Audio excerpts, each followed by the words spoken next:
everybody, welcome or welcome back to BnB Anime. I am Blue, and today I'm here with the hopefully not so sore Brad. Sore, but I'm okay.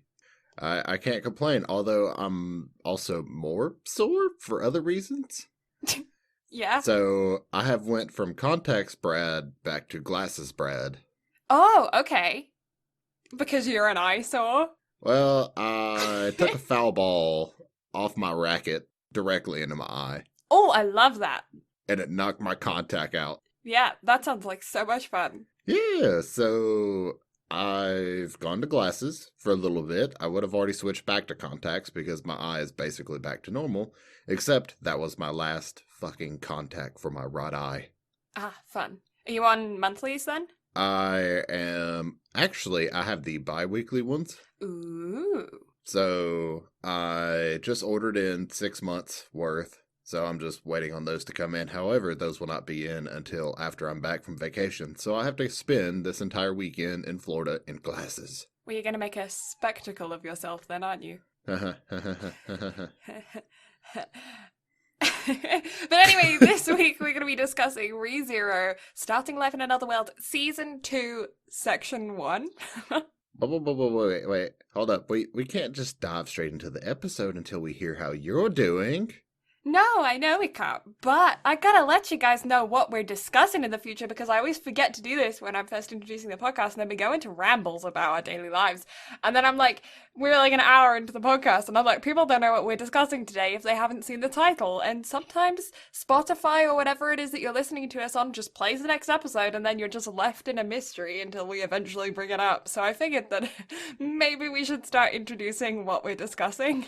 So what I'm hearing is we just need to do voiceovers for the very start of the episode that's just like, dun dun, ReZero. And then intro. Yeah, we could do that. But yeah, how are you? Me, I'm alright. I finished a giant painting this week, which has taken me a couple of weeks. How long do you think? 2 weeks? It's been a couple weeks, yeah. Obviously not just sitting there in front of a canvas painting for 2 weeks straight. No, I took a lot of breaks, and did a lot of other paintings in between. But I just finished that up, which I'm excited about because it is going to be viewed by its possible buyer this weekend. So, yeah, I had to get that finished up for Saturday. That's exciting. It is exciting. And I will already know whether or not it's sold by the time this podcast comes out. So you can't wish me luck because it would have already happened. Look for updates on the official BnB anime Instagram. You're in charge while I'm on vacation. Oh, Lord. So nothing's going to be posted. You're in charge of memes. You're in charge of hashtags. You're in charge of just making our just brand grow. Oh, great. For 4 days. Yeah, no pressure. Oh, God, you give me too much responsibility. You have responsibility. It's not like you have to edit this episode or anything. I know. Yeah, I know. I have full power this week. Full power. It's going to go to my head, guys. So what I'm hearing is this episode, I'm going to be the one that looks like an idiot. I mean, it's not like you listen to these episodes after I'm done. You know how much you hate the sound of your own voice, but you're a voice actor, so you have to listen to the sound of your own voice pretty constantly? Uh-huh. Yeah, that. I mean, you act like it doesn't always take me 6+ hours of listening to my own voice every time I have to edit one of these. Mm-hmm, yeah. Who asked to edit the podcast? Okay, so now that I've learned how to edit and I'm good at my job, I need to renegotiate my rates. we can switch back to do it every other week if you want. I don't mind. No, you've got enough on your plate as it is. I will continue working myself to the absolute nubs. Okay, so now we just have to put that in writing, so you can never hold that against me again. Thanks. You see, this would be the point where I'm like, Bradley, you edit that out. You edit that shit out right now. Yeah. But that's not on me this week. No. I have your vocal confirmation of that there, boy. This file's going to be corrupted in approximately now. Brad.exe has stopped working. It is pretty late tonight. We normally record fairly early in the evening. But we are recording pretty late tonight, and I have an absolutely giant cup of coffee next to me with an added shot of Italian extra strong espresso inside my coffee. So, what about you? How are you doing on the energy front? So it's officially 12:17 right now, and I brought nothing in here to drink, nothing in here to snack on, absolutely nothing, because I wanted to make sure my audio was as easy and simple for you to edit as possible. Oh, that's really sweet of you, but you should go hydrate. Well, I downed an entire bottle of water before I came in here, and the only reason I'm saying that is because the only thing I have is my giant iron flask. Mm-hmm. And I don't want you to have to sit there and be sifting through my audio and just hear clanging in the background.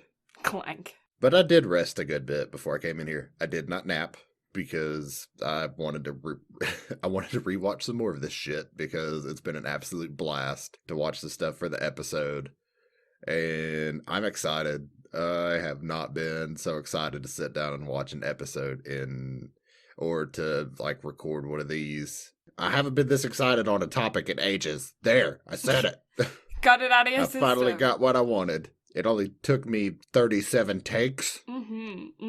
But before we get in... Well, what do you have planned this weekend? Why is it that I am the one editing? Because I was going to say before we get into it, let's discuss the news. But we haven't really been talking for very long. So let's have a bit of a longer chat before we go into the news.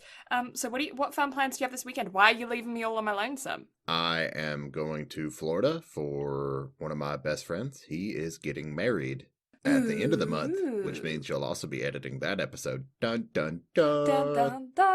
Is he having a Halloween wedding? I don't think so. I don't feel like his fiance would go for that. You know what's even more disappointing? What? Sarah's also not going to go for letting me wear my Vegeta tie clip to the wedding. Rude. I have been, because here's the thing. All right. I am a very civilized gentleman. I like to dress up and look nice. However, one condition of looking nice, especially whenever you are a taller person like I am and you wear ties, most ties aren't built for tall people. They are a one-size-fits-all scenario. Mm-hmm.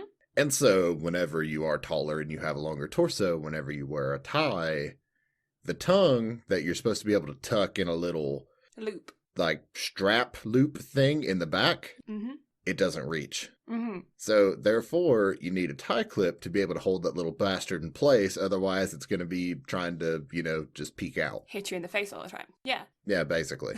And so the fact that I'm being deprived of this makes me upset. My brother has a really tiny tie because it's from his school uniform from when he was 11. And it makes me laugh every time I see it.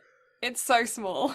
That's amazing. It's not like small enough to be like a baby tie, but because it's an 11-year-old's tie as part of a school uniform, but it is definitely a small tie. So what I'm hearing is that good for you, because you are tiny bean. I'm still really tall. If I wore a tie, I'd have to wear at least a regular size tie.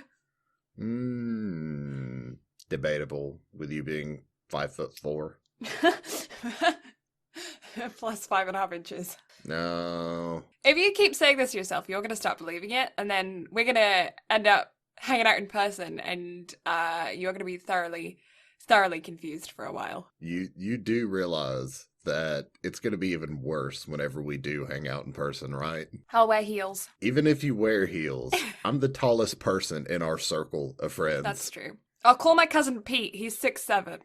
I'll be like, hey, Pete, come hang out with me. And then I will challenge him to tennis, and then I'll be okay. Because I must assert my dominance in other ways. If I'm not the tallest. I have no clue if Pete plays tennis, but I do know that he was a security guard at one point. Hey, so was I. So, looky there. There you go. You have bonding. You can bond over security in different countries. Yes. Oh, you want to hear something really stupid? Yes. That aggravates me, and it's annoying.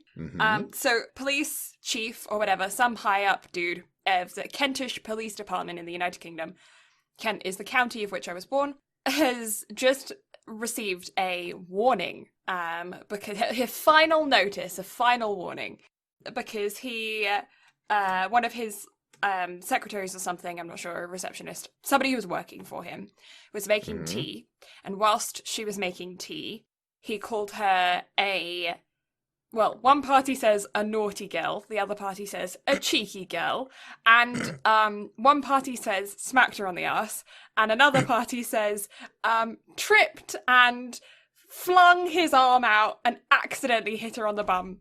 And yeah, he got a final warning for that, despite the fact that that is clear sexual harassment, which is very illegal, and he's the police, the head of the police department. But what? Yeah. How, Uh-huh. how is that a warning? That should be straight fired, press charges. There is no way they didn't have a security camera in that office as well. Right? There is no way. Like, the only reason, I don't even know. Mm-hmm. My brain, it's just, it's broken over that. The fuck? Yeah, mine too. My dad just told me that. My parents were talking about it when I went up to go and get my giant cup of coffee. And my dad was talking about it, and he was like, yeah, and then afterwards he accidentally slipped and cheated on his wife, and after that he was walking down the street and he was wolf whistling, but not at the girl. He was wolf whistling at the dog that just so happened to be right there.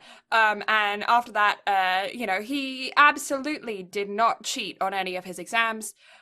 He just so happened to have a photographic memory and caught a glimpse of his neighbor's test sheet. So, you want to hear a cheating story about me? Okay. I cheated on all of my periodic table exams in chemistry. How'd you do that? So, I had it for fourth period, and my buddy that was in what year did I take chemistry? Was that sophomore year? Yeah, so my buddy that I had geometry with in second period had same teacher for first period, and the test did not change. So he took a picture of the answers, sent it to me. I had it on my phone. I filled in all the answers. Your boy made 100. Nice. Every week. We don't condone cheating, kids. No. Cheat bad. Cheat real bad. But if you get away with it, then like... But do good on tests good. So do good. Do good. Just don't take it to university level, okay? No. Yeah, if... You get the consequences are far more severe. While school free, do good. In university, work hard. 'Cause school not free. Yeah, if you pay for the test, don't cheat. If you don't pay for the test, then also totally don't cheat. Wink. Oh god, no, we shouldn't do that. We do not condone cheating. No, cheat bad. I did it in school too, though. But work hard and do good. Good. The only 2 book reports I've ever done that are like personal book reports as opposed to books that are like given out to the class, didn't read either book. So I was a fan of taking my papers that I got F's on and turning them into A's. What, by adding the line? Yes. Yeah. Me big brain, me big smart. Yeah, no, none of my tests had like letter grades. They didn't do letter grades in my school district. So we just had percentages out of 100. So every now and again, we used to get report cards that were like just a piece of paper every, I think it was like every like quarter as opposed to every semester.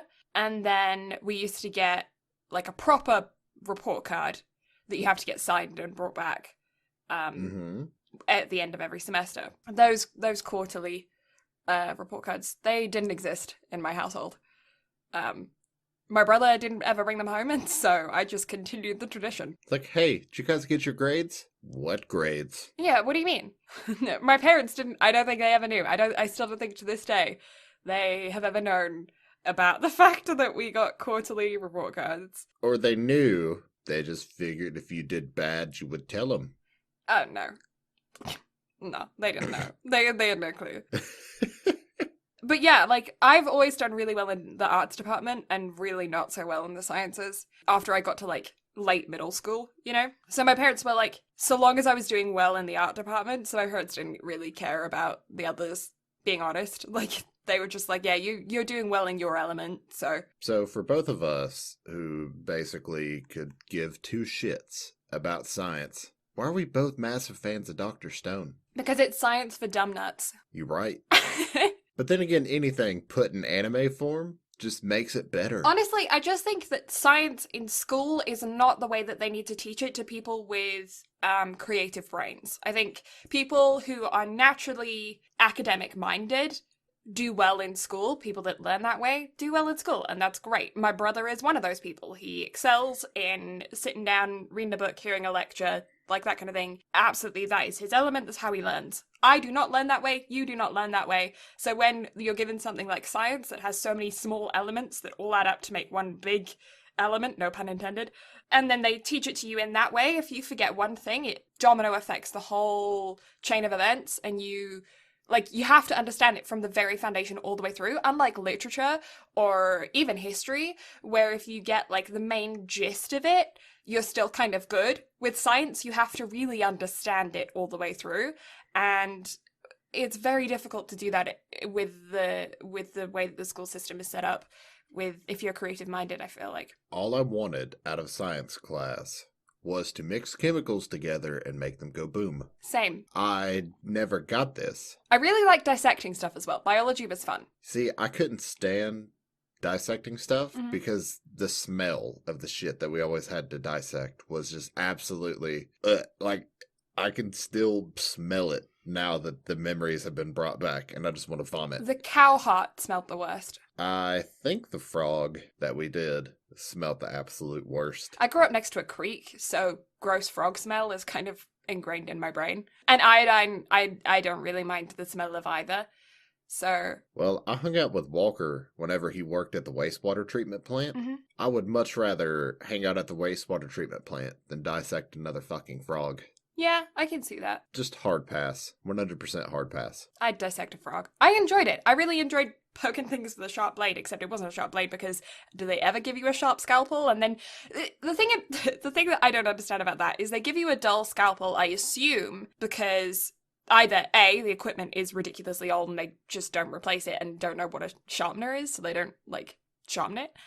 Or B, they give you a more blunt scalpel so that you can't hurt yourself. The thing about that second one is that's so much more dangerous because then you have to force it through and you're more likely to hurt yourself than if they gave you a sharp blade and you could just cut it. Yeah, because rule number 1 of being a cook, dull blade in a kitchen does not end well. No. That's how you end up losing a finger or some stupid shit. Yeah. The sharper the knife, the better off you are. I sharpen my knife every single time I cook. I always sharpen before and after. And that's something that I've worked my ass off to try to ingrain in Walker and Bree. They still refuse to listen, but every time I'm over there and I cook, I at least make sure to remind them, hey, look, I'm sharpening before. Oh, hey, look, I'm sharpening now that they're clean. Mm-hmm. Oh, another thing that bugs me is when, even if it's like stainless steel, whatever your blade is, people put wet knives in the knife block. Oh, God, no. Why'd you do that? No, dry off your knife.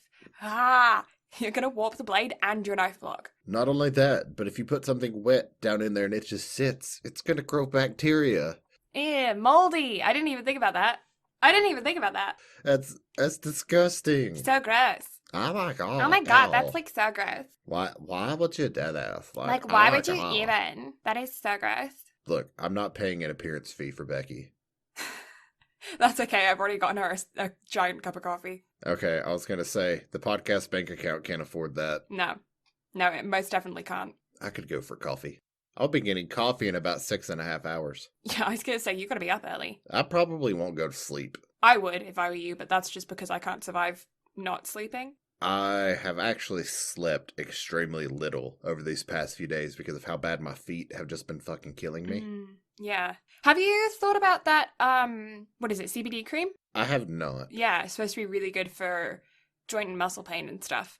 I know Philip DeFranco on YouTube advertises it every now and again. I have gotten new insoles for my shoes, and they definitely seem to be helping. However, I have not been able to actually take a break to be able to fully just use them and also just to let my feet heal. And rest, yeah. And so I had fully intended on, while we're in Florida this weekend, to play tennis and have a good time, but instead, I think I'm going to sit at the condo and have a good time, and if anybody wants to call me a couch potato, let them, because I fully intend on using this vacation as a vacation. You should go with your boys and go get a pedicure. They have like man spas now. Like you don't have to go into like a really feminine one where there are like little old ladies getting their hair blue rinsed. You know, you can go and go find a man spa and go get a pedicure with your boys. I don't want anything touching my feet right now, though. Like, that's how bad they hurt. If you go to a good place, then they'll deal with people that have like arthritis in their feet, that have had really bad ankle and foot injuries.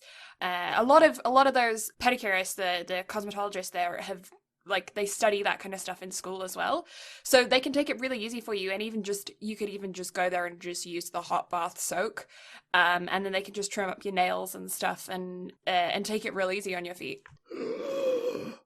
I wonder if the condo we're staying at has a bathtub that will actually fit me. Maybe. God, I hope so. But either way, I fully intend on just using this as a chance to just rest and try to let my feet heal, while also using a frozen water bottle to roll my feet around on. That's a good idea. And hopefully just kind of get the tendons and everything to relax, because it feels like they're just constantly cramping. And whenever I step, it feels like the bones are just crunching. Ew, so gross. I do recommend that you go for a pedicure with your boys though. It's a thing that blokes, especially like men that are on their feet a lot. I know girls. The reason why I'm saying specifically men is because women tend to be more in general open towards that kind of stuff, because it is targeted and marketed towards women. So even if they work in like a industrial kind of environment, they tend to like go to do those kinds of things anyway, or at least have considered those options. But I know a lot of guys just, it doesn't even occur to them. So I do, to my guys listening out there, if you work as a carpenter or an electrician or I don't know, some kind of hard labor job where you're using your hands and you're on your feet for a long period of time, I highly recommend you go look into some man spas around if you don't feel comfortable going into a regular spa, and look into getting a manicure and a pedicure. You don't have to get painted nails if you don't want painted nails. You don't have to, get all of the bells and whistles, but they can give you a really nice massage. They can really help all of your joints. They can get rid of some of those nasty, like, bunions and calluses and gross stuff that you have on your hands and feet. And they can really shape up your nails as well, stop you getting all those hangnails that can rip and be really not fun, and prevent you getting infections, things like that. Stop you from breaking your nails as well if they break really far down and end up bleeding, because they can oil them, make them stronger. I highly, highly recommend doing it. It's a thing that I think a lot of men should treat yourself for. Go out there, find a man spa, treat yourself. 100%. What she said. But as of right now, I've spent too much money on trying to get myself fixed as it is. So I need to hold off on that for a little bit. You should do it in November or December. They'll probably have like a Christmas special going on. Just whenever people ask me what I want for Christmas, be like, I want to get my feet massaged. I want to go get a pedicure. Go get a mani-pedi. But I swear to all that is holy that if this isn't fixed by Thanksgiving or Christmas, I'm going to set the world on fire. Go see a proper physiotherapist, a chiropractor, the whole nine. Go for the whole 9 yards. What would you say in But fire. In America, you'd say a home run.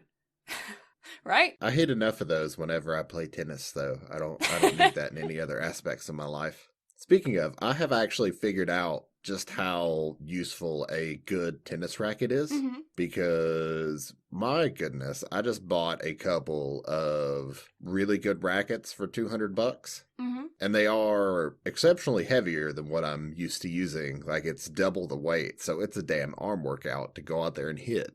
But it's a world of difference. It's nice that you're getting to like branch out there and try new equipment, and you're feeling comfortable doing that because you're at a level now where you're not just like stumbling over your own feet, but you're like able to actually test things and be able to feel the difference. Well, I mean, it's like with anything, the more money you spend on something, it's definitely going to be better most of the time. So as is the case with tennis rackets, a $100 racket is going to be a lot better than a $20 racket. And in this case, a $240 racket is going to be a lot better than the $80 racket that I have. But also, it's just learning what works best for you as well. Exactly. 100%. I 100% agree with that. I find that that's the same way with snowboards, because there's a lot of different things that goes into snowboards and tennis rackets, I would assume as well, that people don't even consider when they don't know the sport. For instance, the shape of your snowboard has an absolutely huge impact on the way that you ride and your style of boarding. I have a snowboard. How do I describe this? It's like a W, I guess, on the toe side edge. So it's got like a very slight curve to it that makes like a W shape, and that gives me really good grip right where my toes are. And then at the very end where it bites into the snow. Mm-hmm. But then it's softer in the middle, so it gives me more flex. And I have a very flexy board as well. I really like having some good flex to the board as opposed to having a stiffer board. My board is also two directional. It can be switch, as opposed to a lot of people that have boards that only go in one direction. So you can't snowboard with your like goofy foot you can't go switch. Mm-hmm. And my board is also a lot shorter than it should be for my height, so it fits my weight. And I assume it's the Mm-hmm. same with you for tennis now that you're finding that I assume you like the heavier racket and you're also learning. Do they have like string, like flexibility of the strings or like the space between them that determines things? I don't really know. I know that the length of the stem, I don't know what's it called, like the base of the racket can vary quite differently. The handle of the racket doesn't necessarily have that much effect on it itself, other than, Reach. just your own personal preference. Mm-hmm. However, the weight of the handle can have a lot of effect on it. Mm-hmm. But so does the string pattern that you use on your racket, the head size, and even the quality of string. Mm-hmm. Because the racket that I have prior, my $80 racket, whenever I got it, just had some cheap basic string on it. But whenever I got it restrung with some $35 string, it immediately made a world of difference. But then again, so did going up two grip sizes and having my grip completely redone to fit my hand better. Mm-hmm. Because I just initially thought that the 4 3/8 inch grip was good enough for my hand because that's what everybody else used. But turns out I have big, meaty hands that kind of require a bigger handle. And it did. Like, it just made a world of difference. But so did increasing string. And now that I know that 330 grams for the weight of a racket just makes a massive amount of difference. Nice. It's nice that you're able to like tell that difference and like really understand what is working for you. It definitely is. However, one thing I will say, it doesn't help that in the brand that I got, because it's Yonex, it's a Japanese made brand. Mm-hmm.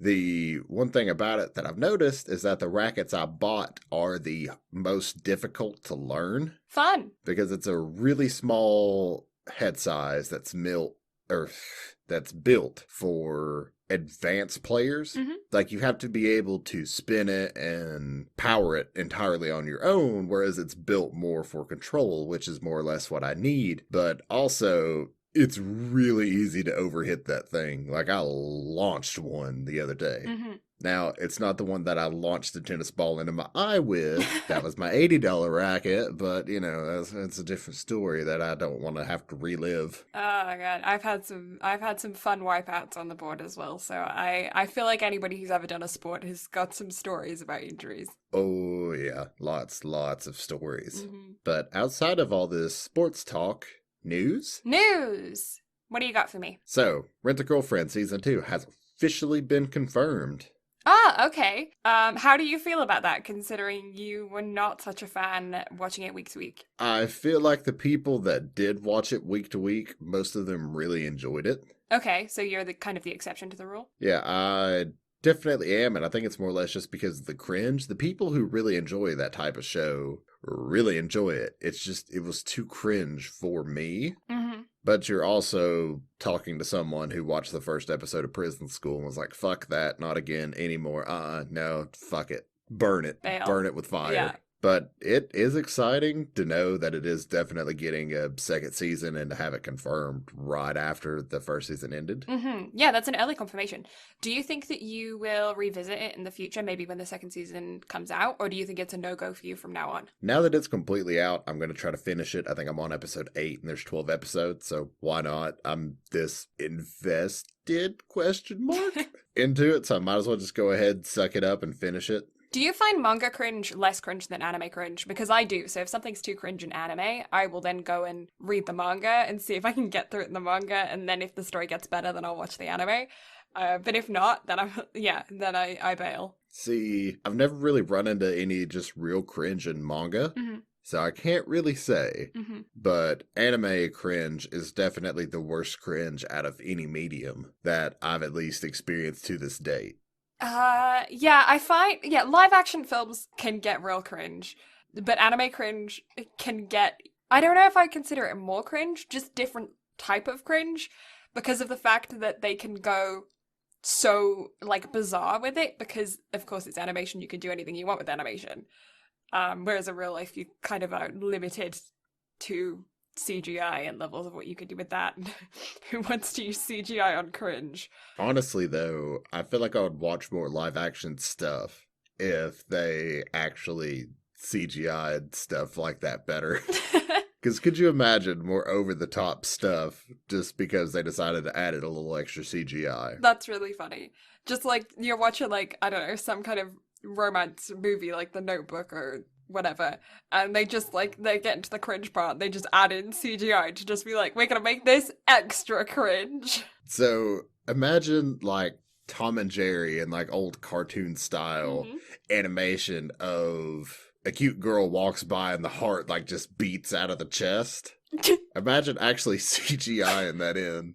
That would be scary. That wouldn't be cringe. I think there's a reason why they haven't done that, because I think that would actually, like, that's a good horror movie. Yes. But it would be like a cabin in the woods type of horror film. It's like it's a horror film, but it's not a horror film. Yeah.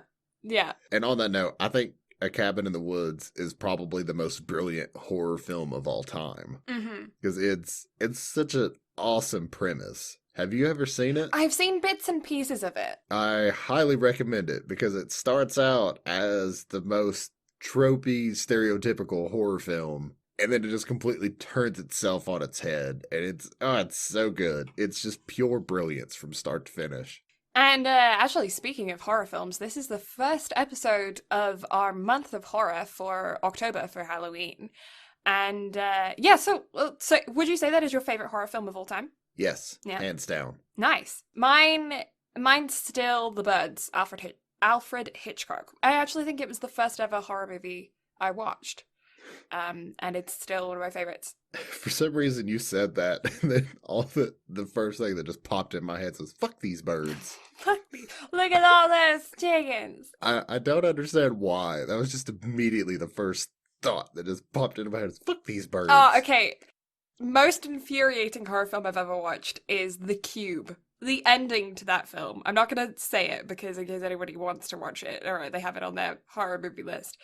But I will say the ending to that film is the most infuriating ending of any film I think I've watched at all, regardless of genre. Of probably anything, any book, any film, any kind of media that I've ever absorbed. That ending is the most infuriating. So, worst horror film I've ever watched: live action Death Note. I haven't seen it. It came out and I just noped it. Don't, because we made it a thing to where we all went out to the wastewater plant to watch it with Walker. And just no. Oh, it's so bad. It's so bad. Just it's gross. Yeah, I've made it a thing to just not watch it. So speaking of live actions, I watched the ending, like final concert of Your Lie in April Mm-hmm. for where's I going with that? Anyway, final concert of Your Lie in April with the live action version. Mhm. Garbage. Is it? Absolute garbage. Aw. Like it does not live up to anything that the anime had to offer. That's sad. Anyway, we went so off topic. What else do we have on the news? So there is, you know what Kickstarter is, right? I do. Well, anime is getting its own version. Oh, okay. Anime Fund, a new company based in the Chiba Prefecture for crowdfunding anime productions, officially revealed its company details and its website on Wednesday. Fun. That's exciting. I want to see what people start requesting and what starts happening with that. I'm definitely excited to see what comes out of it because apparently it's gonna go towards supporting promotional material, videos, message alerts, etc. But it's going to allow people to get in like credits, keyframes, get merchandise, stuff like that. And I feel like that's going to be a very valuable asset to collectors and just allow people to support some of their favorite projects. Like, Yeah. I don't know, let me crowdfund your line April.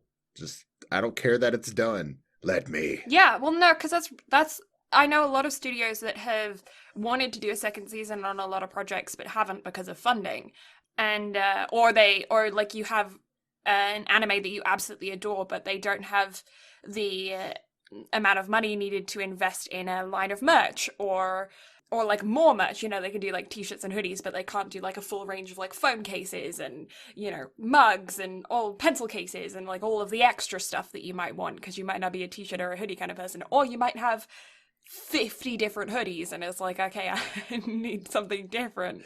Yeah, so no, that's exciting. I'm excited to see both what people request of the company and also like fans request. I'm also excited to see what studios get involved and what projects they either try to revive or start up. And I'm curious to see if we're gonna eventually down the line maybe see new studios pop up, because it's just a couple of guys in their basement getting up to no good. They get into trouble in their neighborhood, and and they're just a couple of guys in their studio that have a favorite manga, and they get in contact with the author and are like, hey, we're gonna start a crowdfunding thing, you want to jump in? And maybe we'll see some really like obscure manga get kind of indie animes made out of them. And then maybe even new studios could develop. It's exciting. It is definitely exciting. Oh, so Mhm. you know what this could potentially mean, right? What? Fuka reboot. I would pay for that. Yeah. Mainly because the show. Yeah, I would be curious to see them do it on the same lines as the manga. Definitely, without a doubt. Because have you read any more? I have read some more. I haven't finished it yet. Life kind of got in the way. Well, I was about to make a cupboard joke, but since you have read a little bit more, I don't have to make it. Yeah, no, I have read some more. I haven't finished it yet. It's really good, and I would be curious about it. There's another one that we were discussed where the manga was very different. Darling in the Franxx. We were discussing how apparently the manga is like incredibly different because it was written after the fact. Oh, we just don't know if it is, though. Well, if it is, I would be curious. If you have read the manga for Darling in the Franxx, please let us know. You know what else this could mean? What? Kids on the Slope Season 2. It could mean a Kids on the Slope Season 2. I'm not sure that I would want it, though. Yeah, well, you were the one who was actually satisfied with how it ended. I was the one who was just like, burn it! Burn it with fire. Yeah, no. Give me more, so maybe I might like it more. I have a big thing, though, for being left unsatisfied. I think that's like a, leaves them wanting more kind of thing. So I was fine with the ending of Kids on the Slope. Mm. It could mean more Prince of Tennis. No, I'm just kidding. We don't need any more Prince of Tennis. Mate, it's still going. It is, with the new Prince of Tennis. Speaking of more, More? the Quintessential Quintuplets had its second season revealed, but also it's going to premiere in January. Oh, another one for the new year. January just keeps growing. Yeah. Because not only are we getting that, but also ReZero has officially been confirmed for January as well. Right, so ReZero Season 2 Part 2 will be coming in April. Right. Not April. I'm not ready to rewatch your line April already. No! Yeah, no, I think we kind of expected it, though. Back in April, May time, when COVID started happening and everything started getting postponed, we did mention how we thought that there was going to be a big like surplus of all of the animes that were going to come out or were going to come out in the summer, but because everything got postponed to the summer, they would get pushed. So I feel like this is just like the catch-up time, Well, I figured with Season 2 supposed to have been coming out in spring, that it was going to do what it did, take a mid-season break, and then come back the following season. So what should be happening, had COVID not happen, is we would be getting the rest of Season 2 starting next week. So it makes sense for it to pick right back up in January with the mid-season finale, because why not let the fall have its time, get all the anime that are supposed to come out that haven't been delayed, and then just start it back up. So I'm definitely excited for winter in general. It's going to be a phenomenal time for all around. It's going to be a great time for anime. Yeah. I'm excited. I have to say, I really appreciate that winter is the time when the vast majority of like anime and stuff comes out at, because I mean, it's like -30 here during that time Celsius. I'm glad that I can stay inside and have something to do. Except you don't watch stuff week to week. I'm most likely to watch stuff week to week during the winter. I only get like 4 months of summer, so I go outside when it is summertime. So here's a question. After watching this first half of the season, would you be willing to watch this week to week like you're planning on doing Dr. Stone whenever it comes back out? Honestly, I'm contemplating it. I did find that the first couple episodes of this season I found pretty slow to get into, but that may have just been my mindset when I jumped into it. I found the season a little bit slow to get into, but once it picked up, and I think because of I'm gonna blame it on the ADHD again. Because of that, I do feel like if the second half of this doesn't pick right back up on the same pace, I probably will drop it and then wait and watch it all at once.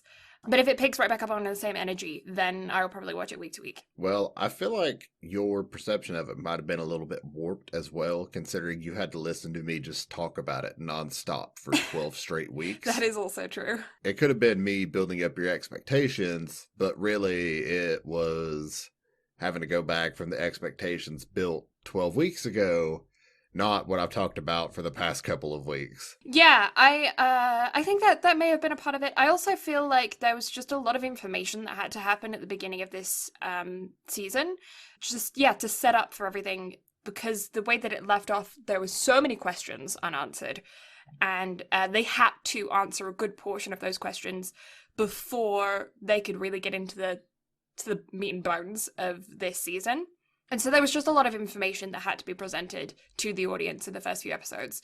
And a lot of scene setting that needed to happen, and re-establishment of the rules, because the rules kind of changed in the world at the beginning of this season. Well, at the end of last season, sort of. And they further change throughout this season as well. So there was just a lot of establishment that needed to happen. And I feel like because of that, it's not action-packed in the beginning. I beg to differ. It went straight for a fucking gut punch right off the bat. I know what you're talking. Yeah, but I mean, maybe I'm just desensitized. It's not as action-packed as it gets towards the end, by any means, don't get me wrong. But they went straight for the feels, just right out of the gate. Yeah, I mean, but that didn't happen until... Did that happen in the first episode? That was the first episode. Oh, it was the first episode. I cried my eyes out during the first episode. I think I'm kind of desensitized to it, though. We can no longer be friends. We can no longer be friends. Yeah, no, I didn't cry this season. Yep, podcast over. I'm going to bed. Yeah, I know. This is not what I wanted to hear. These are not the answers I wanted to get. I am going the fuck to bed. Yeah, I don't know. I feel like I'm desensitized to it. Go on. Well, I mean, I enjoyed it. I definitely enjoyed it. I thought it was fun. Fun is not the best word to use to describe it. Wrong word. Anyway, continue. It was very entertaining, but I did feel like it was kind of slow to start with. Mm-hmm. Well, I'm out of news, so shall we get straight into our topic since we're already just diving into it? Yeah, I guess we will. So I'm gonna throw up a couple spoilers here. First one being, this is the second season that we're discussing. We have already discussed the first season, so if you have no idea what we're talking about, I recommend that you watch ReZero, and then head on over to our first episode of ReZero, which is in our archives. You can find that on our website or on our YouTube channel or on any listening platform that you have previously where you listen to us. Because it's episodes 3 and 4. Episode 3 and if 4. That makes it easier. Mm-hmm. So you can listen to us be newbies at podcasting and really embarrass ourselves. And then my second spoiler for this is that it's not only the second season, but it is all episodes of the second season. And the last episode, of second season first cour, the last episode came out only this week. So if you have not checked out Crunchyroll this week, if you've not had a chance to watch the 12th episode, 13th episode. Mm-hmm. We will be discussing the whole thing, so we don't want to spoil the final episode for you. Make sure that you've watched the entire season all the way through, because that is what we're going to be discussing discussing today. Okay, yeah, so that's all of the spoilers. All the spoiler hats are on. We've already done the background information as well on this, but has anything changed? Do you know if anything has changed between, like, directors or anything from the first season to the second season? Not that I'm aware, same director, same studio. Now, the biggest difference is that starting with episode 4, they had officially been working on the anime from home. Oh, okay. So it was around episode 4 that everyone was doing everything from home, which is surprising because there was not a dip in quality at any point during this. No, episode 4 is when they first put the OP in as well, right? I think it was episode 3 or 4. I can't remember. Okay. Yeah, I think it's episode 4. So let me get this bitch out of the way up front. Okay. That was a phenomenal OP, and it did not get used anywhere near No, enough. I think it was used like 3 times throughout the entire season. And that makes me so mad because it's so good and it's so beautifully animated, and the story that it tells is so good. Yeah. And I'm so disappointed I got used so little. I actually will admit, I for one enjoyed this OP. I'm shocked, right? And appalled. No, I thought it was good. I liked it. And I feel like the ED on this one didn't get nearly enough love with the online community as well. I thought it was definitely a good ED. Not anywhere near as good as the OP by any means, but it's good. Yeah, it was good. Yeah, it was fine. It was much more kind of somber, and I felt like it needed to be. Agreed. And then there are some episodes, I can't remember which one it was, but there's definitely one where it basically ended with like a funeral death march tone. To where at that point it's just like, fuck. Yeah, they really used the OPs and EDs sparingly throughout this, but I feel like it's just because the episodes went really long. For a lot of episodes, most animes tend to have like around the 23-minute mark as opposed to around the 28-minute mark that a lot of these episodes were. These are pretty much a full half hour as opposed to the closer to the 20 minutes. And that's without an OP or ED. And especially the ED itself, because the ED would play as background music for the end of episodes instead of actually getting a true ED most of the time. Because this season really was just cramming in a ton of new information.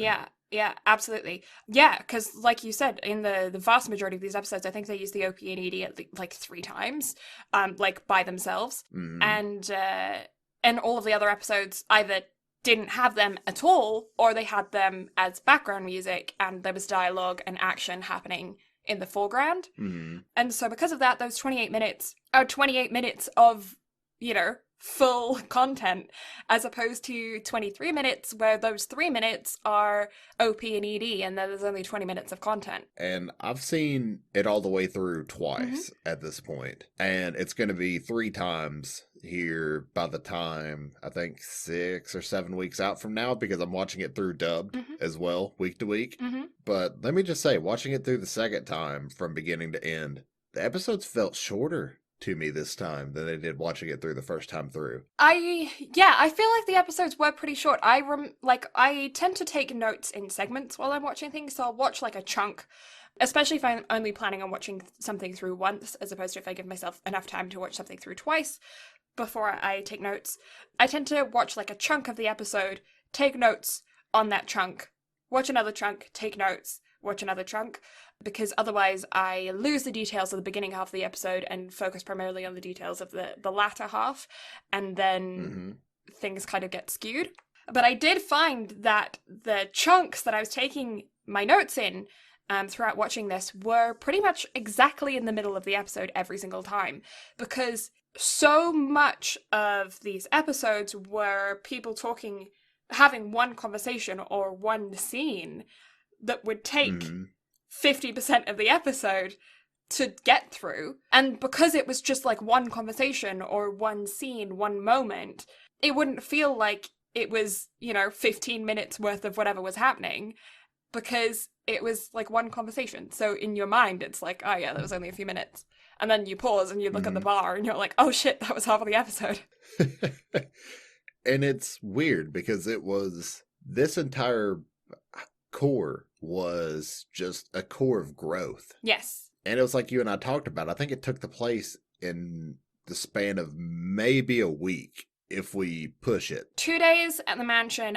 That doesn't count any time that he took recovering when they were like on their way back to the capital with the white whale. So it's corpse there on the way back. Let's say that's a day, another day resting there with getting back. But then at the mansion, they had 2 days rest before they then went to the sanctuary.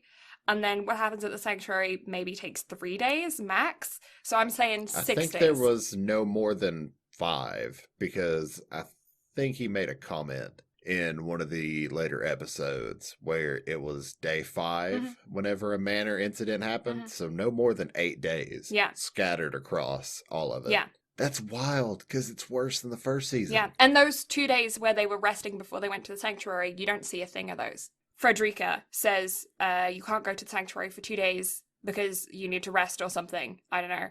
And then... And the fact that Felix was like, said to Subaru, you have to rest your abilities for 2 months at the very beginning when he sent him off. Felix was like, yeah, you need to rest your abilities for 2 months. Subaru's like, I can do that. No, you can't. Well, the one time he used it, like, it almost broke him. Yep. So it's like we get why Felix was like, hey, you need to rest. 2 months. But no, he did not rest. He did not rest. He paid the price. But yeah, I suppose we'll just jump into episode by episode and start talking our way through it. So we start off with episode 26, Each One's Promise. We pick him right back up where we left off, with the fleet heading home with the body of the white whale on the back. Subaru is attempting to tell Amelia about Rem's feelings for him, but she has no memory of who that is. Someone attacks the fleet, and it's later revealed that that is greed and gluttony has taken all of Rem's memories and her name, and also killing Crush. I can never say her name. Miss Cruchet? Subaru then kills himself in grief so as to try and bring Rem back from the sleep that she's in. But no matter how many times he goes back, this is just what he says. I found this very interesting that we never actually got to see him try multiple times, but he says in his internal dialogue, no matter how many times I try, I can't change the fact that she is sleeping and she's had her memories and name taken. So that is very intriguing to me because they're now establishing that they are they're just not showing us attempts, whereas before they would show us in kind of like montages.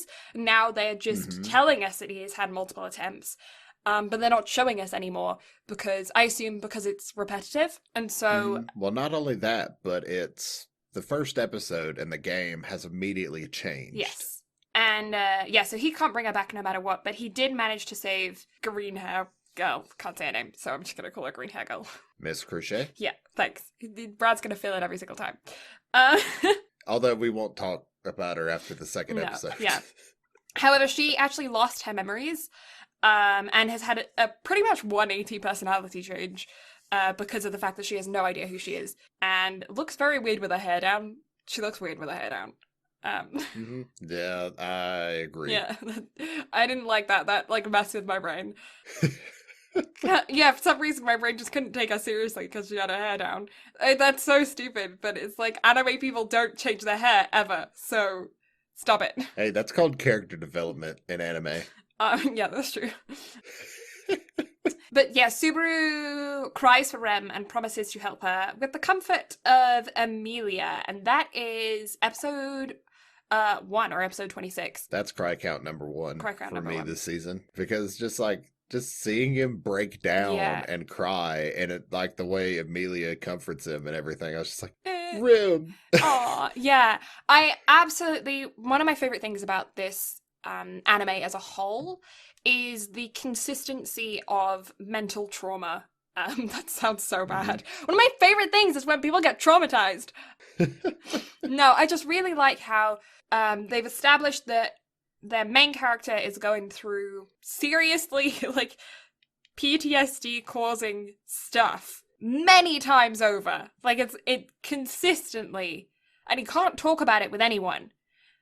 So it's like a hidden secret that he's been going through this whole time, and it's causing him mental trauma, and you get to see that mental trauma progresses and progresses and progresses as he goes, and its character development in a negative way, which you don't often see in any kind of media, to be honest, not just in anime. You don't often see negative character development of a hero. Mm-hmm. I appreciate that. Oh yeah, definitely, without a doubt. It's very refreshing to be able to see it, but also it's definitely refreshing to see it done right. Yes, and horrifying. Yeah, like this show is a terrifying breath of fresh air.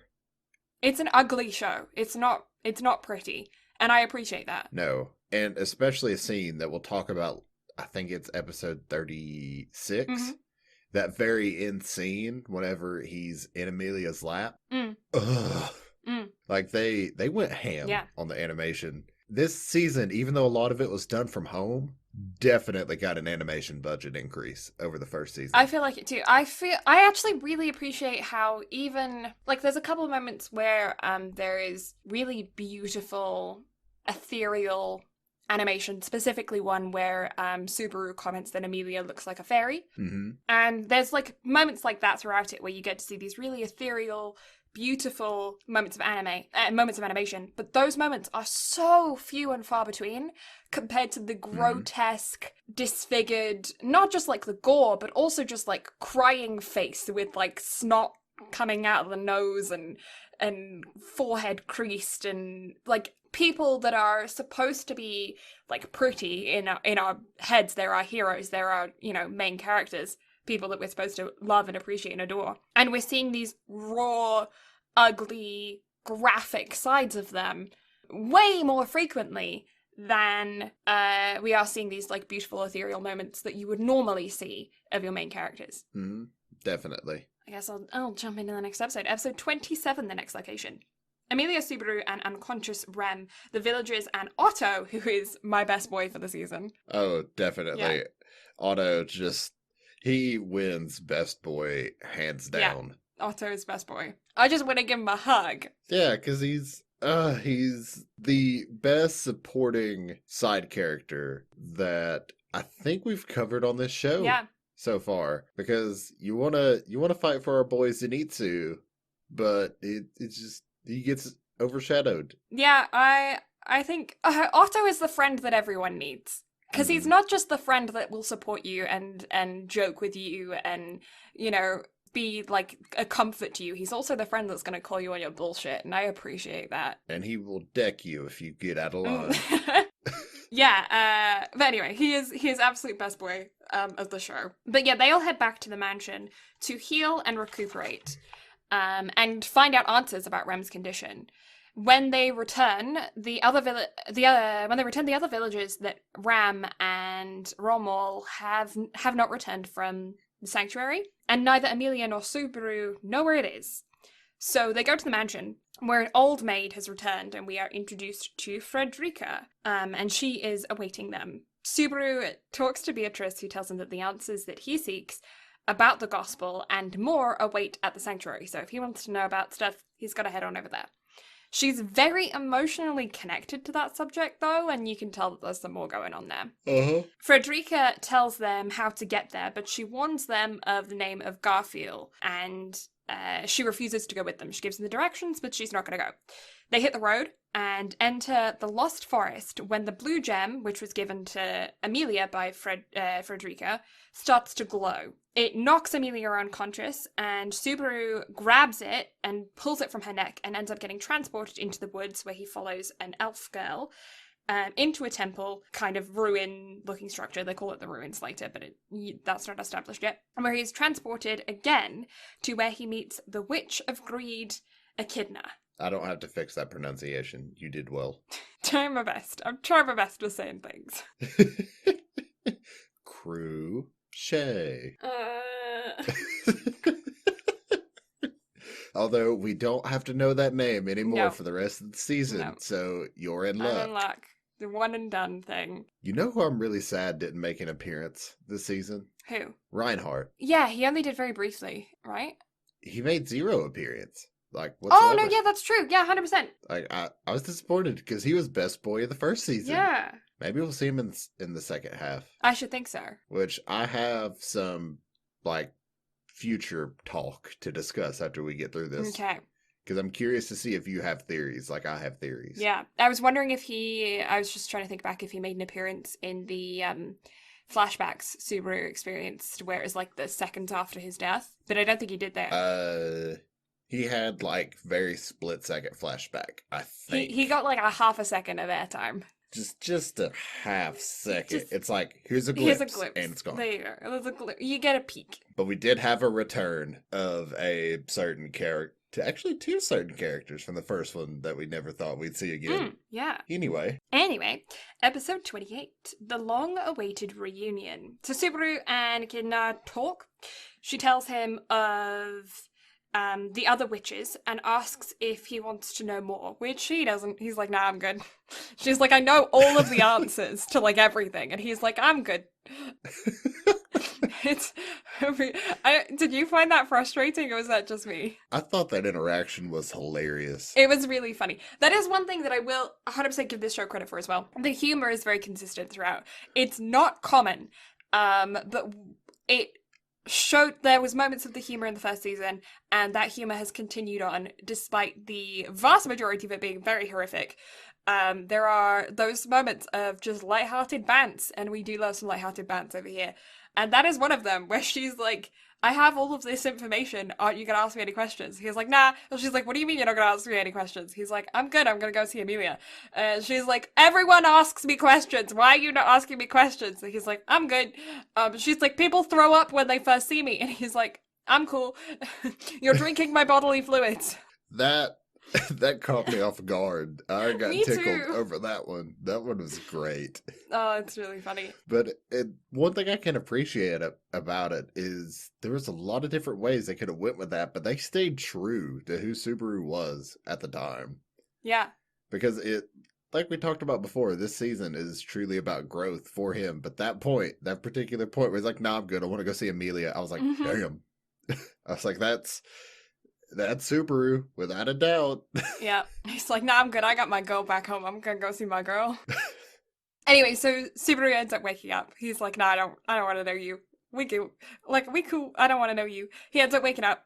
And when he wakes up, Otto is being beaten up by Garfield, who is Frederica's brother. That was my guess, and I was correct. So, yay! I am very proud of your deduction skills on that one. I know, it's not like it was obvious or anything. No. What gave it away? The teeth? No, it's the hair. Okay, I got you.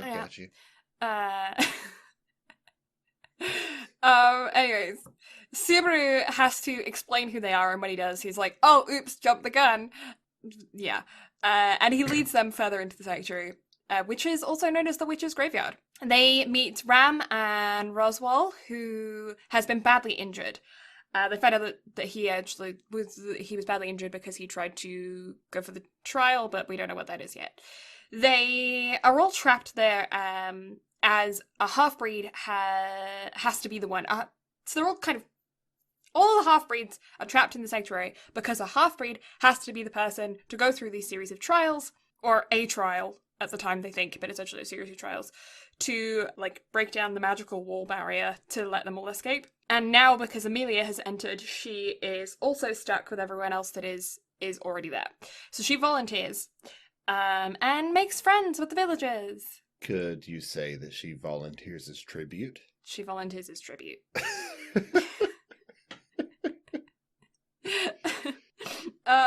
Yeah, Amelia volunteers as tribute and then makes friends with all the villagers. Yeah, Grumpy Lady was just like, if you want us to like you because you want to win the thing, then do you want to be the queen of wherever, then just like be out and proud about it. Don't like try and trick us. And Amelia's just like, I just want to be friends. Solid attempt at best girl. Is she this season? No. Petra is best girl. I was debating them between her and Ram. Ram is just the perfect... She's the true, like, comedic genius of the show. I ship her and Garfield so hard. Yes, but also, I ship her and herself the hardest. Oh yeah, she is an independent woman, but that is why I really like Garfield's relationship with her, because he's just like, she is a capable, strong woman. Can't a guy, like, crush on a woman like that? And I'm like, Garfield, I appreciate you. Yeah, it's like, you know what? Yes. Yeah. Like you go. Also, he also has feelings for another person as well that we find out later. And I was like, oh damn, Oh, damn. that's a triangle. Okay, so episode 29, Parent and Child. This episode I was not expecting at all. It threw me for a loop.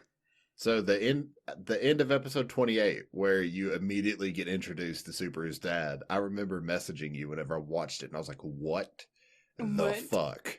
Yeah. Yeah, I remember you were sending me an episode and being like, sending me a message and being like, wait till you get to this point because you're gonna lose your shit. And I did. I was very confused.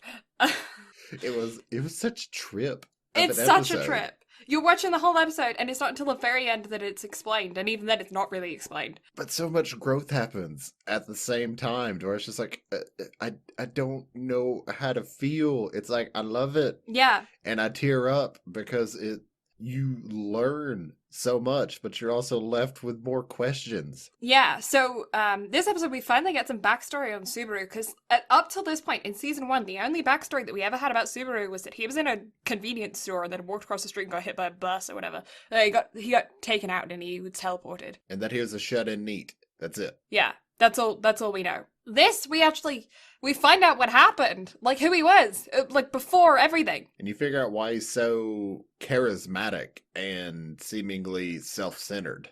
Yeah. This explains who he is as a person. So anyway, turns out Subaru's dad is brilliant in more ways than one. His dad is super talented, but his dad is also a complete nutcase. His mom is too. But yeah, we're thrust into his family home in the human world, in the real world. We see the relationship dynamic between him and his dad.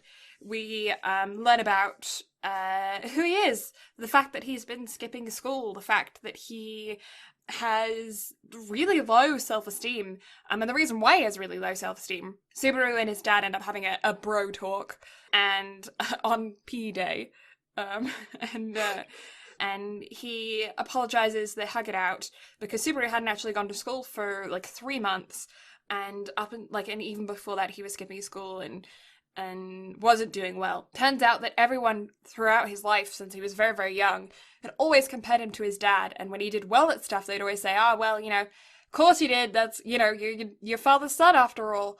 And so he never got praise of his own. It was always just like, "Oh, well, it's expected because of who your parentage is." And then when he got older and he stopped being, because like naturally he was head and shoulders above other people, but then other people started working for it and catching up, and he didn't have to work for it, so he didn't know that he needed to start working for it, and that he suddenly wasn't on the same level as everybody else anymore, and he took a really big blow to the self-esteem for it. And so he ended up trying to be exuberant and funny and push all the boundaries so that he could keep people interested in him and watching him, because that's all he'd ever known and that's the praise that he'd gotten. And eventually, one day when he turned behind him to see who was still with him, there was nobody there because they had all moved on with their own lives and their own studies and their own hobbies and stuff. And one thing I will say to you on this is keep this episode in mind, because I've talked prior about how I wanted to cover a silent voice at some point.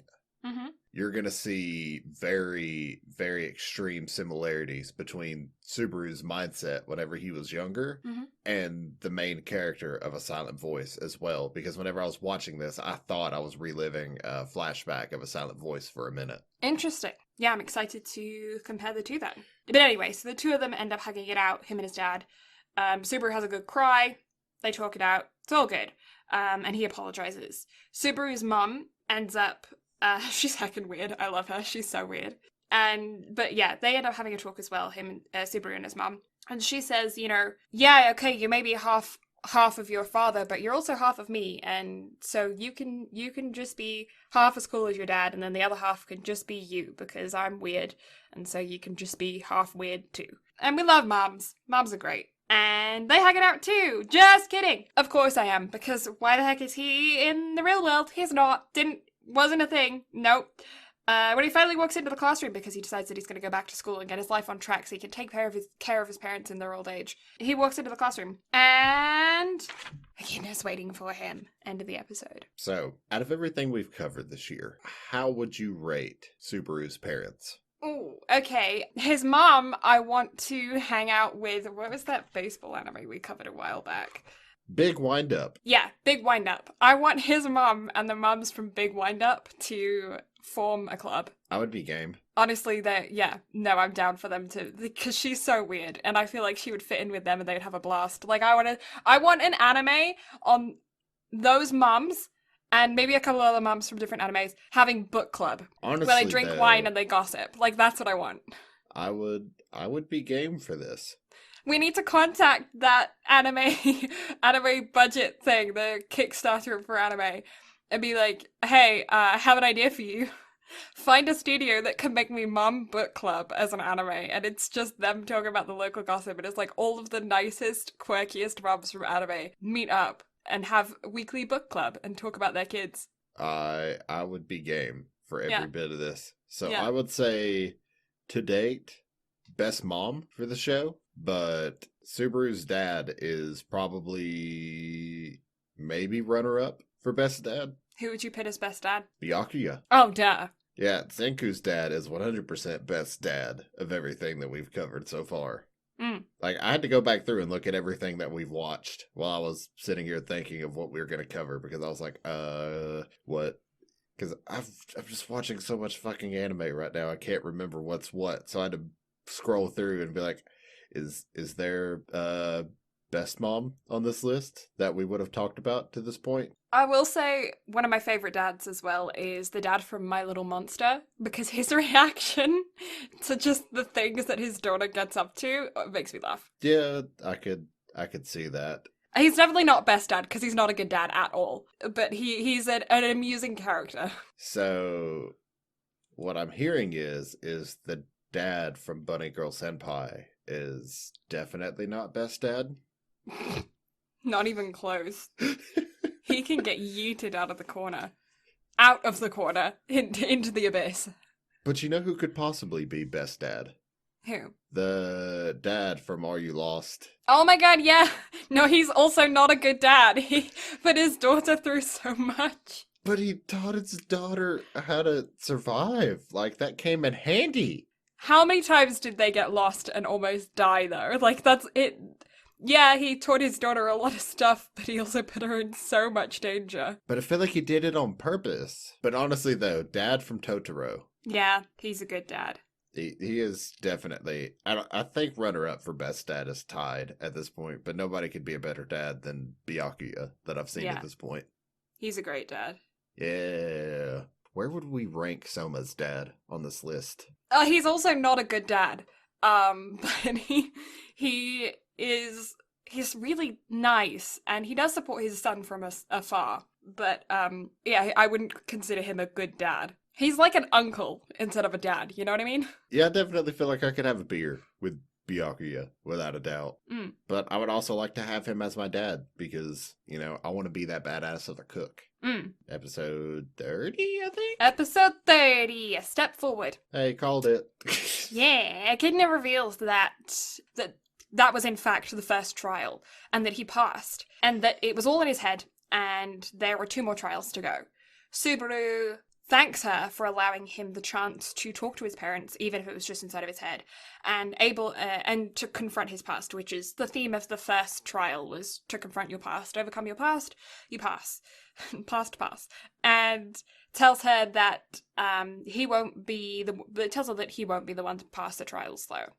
Subaru wakes up and goes to a whimpering Amelia. She failed the trial and is incredibly traumatized by what she experienced during the trial, having to confront her past. Ram takes care of her at the cottage, and the elf girl returns, who I did write her name down later, but I don't have it here. Ryuzu? Yes. And tells her then that if a half-breed leaves without the trial, their soul will stay behind, but their body will depart. So even if they fall unconscious when they go through the barrier, if a person carries their unconscious body through the barrier, their soul will stay behind, their body will go through, they will basically die.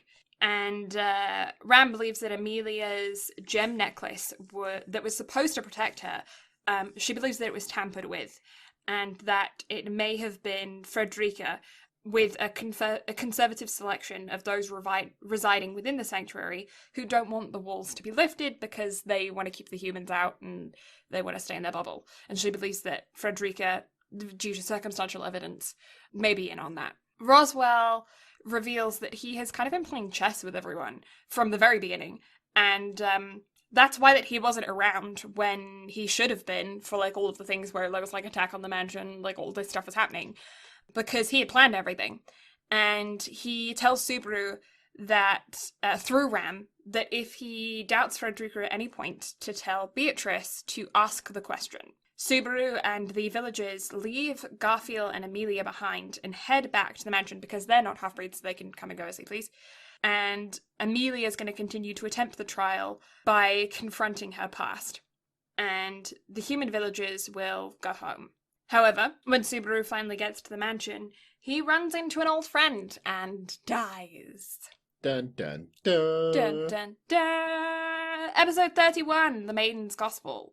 Subaru wakes up after having passed out from the first trial, so his reset point is now after he took the first trial, and he's comforting Amelia, who's very upset because of her having failed the first trial and having to confront her past. Elsa was the one who killed him, who was the belly destroyer from very early on in the first season. And not the Ice Queen from Frozen. Let it go, let it go. Well, she was definitely making people let it go. Their entrails. Yeah. But still, letting it go, nonetheless. Can't hold your guts anymore. I'd watch it. Honestly. Same. Yeah, so he tells the group this time that he passed the trial instead of last time where he kept it a secret, because he's not a half-breed, so he shouldn't have been able to take it. He tells them this time that he was able to and that he passed, and he asks Amelia if he can take them in her place so that she doesn't have to do it. This doesn't go well because Amelia's like insulted and thinks that he doesn't trust her to be able to do it. He means well, obviously. He knows how much it traumatized her and is just trying to protect her. But it also doesn't go well because Garfield now doesn't trust him, and we find out why later. But he talks to Roswell about returning the villagers and him and Ram off to the mansion, but this time they return earlier, and neither Elsa nor Frederica are there. Ram is introduced to Rem, because nobody has any memories of Rem, because of what happened with Gluttony. Yes. When Frederica returns, she has no knowledge of the teleportation or of the conservative faction. Elsa shows up with Petra as hostage, and the three of them manage to save her, but they get injured. Ram wants to leave Rem and Beatrice behind, but the others don't. Frederica transforms into her beast mode, and in the fight, everyone dies, basically. And when Subaru was just about to join them, he opens the door and enters Beatrice's library, so he doesn't get to reset. At this point, I was like, oh god, no. Like, don't let this be the reset point, please. Yeah. Yeah, there's a couple of times throughout the show where you think, that's it, everyone's dead. Mm-hmm. And then, I didn't really pick up on it the first time I watched it through, but the second conversation that he has with Echidna, where she talks about his return by death ability a little bit more in depth, I was just like, oh fuck, that's not good. Which, we'll talk about it, because I think that's... Yeah. It's this episode or next episode? Yeah, I think it's coming up pretty quick here. Episode 32, not 23, 32. Friend. Beatrice has been doing everything by the book for Mother, and is possibly the one that called Elsa. Subaru dies. Elsa kills him. And he wakes up after the first trial again. That evening, he goes to talk to Garfield and the elf girl, who is Ryuzu. Anyway. Ryuzu. Frederica is she 3/4 beastman or human? Human. 3/4 human. 3/4 quarter human. beast. Right. So, because she's 3/4 human, she is able to come and go through, because it's only half-breeds that can't escape. Also, she had totally abandoned her brother. I don't know why yet. We haven't found out why yet, but rude. Also, convenient plot hole. Yes, convenient plot hole. Like, very convenient plot hole. She's able to come and go as she pleased because she's 3/4 human. But anybody that's half, they're trapped. So, what if Amelia is 9/16 elf and 7/16 human? Who's to say? Who knows? Nobody knows. But yeah, so she's able to come and go as she pleases. He tells them he wishes to take part in the trial as he's past the first level. And Garfield strangles him and kidnaps him, saying he smells like the witch and he wouldn't have done anything if he didn't say that he was going to interfere with the trial. He was kept there for 3 days when Otto came in to save him, telling him about Amelia continuing to work on the trial so that she can get more people for a search party. Friend acquired! Dun dun dun dun! Da da da da! Otto, Friend. best boy. We love Otto. We do love Otto. But yeah, so basically what happened was while Subaru was like trapped in the basement because Garfield had like kidnapped him, Otto was going around sneakily because Garfield was already on his case, recruiting everybody. And then he managed to follow Garfield, find Subaru, get Subaru out, and inform him about Amelia, who was working her butt off trying to win the trial and overcome her past so that she could open the gates, go outside, gather a search party, get them all back, and try and find Subaru, who at this point had been missing for 3 days. Episode 33, The Value of Life. Otto had Ram helping him, and Subaru, and like all of the villagers as well. And when Subaru ends up talking to Roswell, he tells him that Beatrice is not part of the witch's cult, which we're kind of questioning due to what happened previously. And if he wants to confirm her allyship to them, to tell her to ask the question and respond with, "I am that person." Garfield intercepts and kills Otto before they can leave for the mansion to do just that. When Subaru wakes up, he gets killed by rabbits with big pointy teeth. I never want to see another rabbit for the rest of my life. Yeah. As soon as I saw it, I immediately went straight to the Holy Grail. Yes, without a doubt. Yeah, that's where my brain went straight right away, and I couldn't take it seriously. I don't think I'm gonna be able to take it seriously all while they're like on this arc to defeat these rabbits. I'm sorry, it's ruined. It's ruined for me because I just see them as rabbits with big pointy teeth. And it's funny because at first I was like Monty Python and the Holy Grail, but then whenever it chomps off his hand and it's sitting there nibbling on his finger, I was just imagining Bugs Bunny going, "Eh, what's up, Doc?" Yeah, it's I don't know why they chose rabbits, but they did, and it just makes me laugh. I can't think. It's supposed to be this horrible, gory scene, and I was crying. It was so funny. I mean, it's traumatizing, don't get me wrong, but if you've seen Monty Python, It's just also funny. hilarious. Yeah.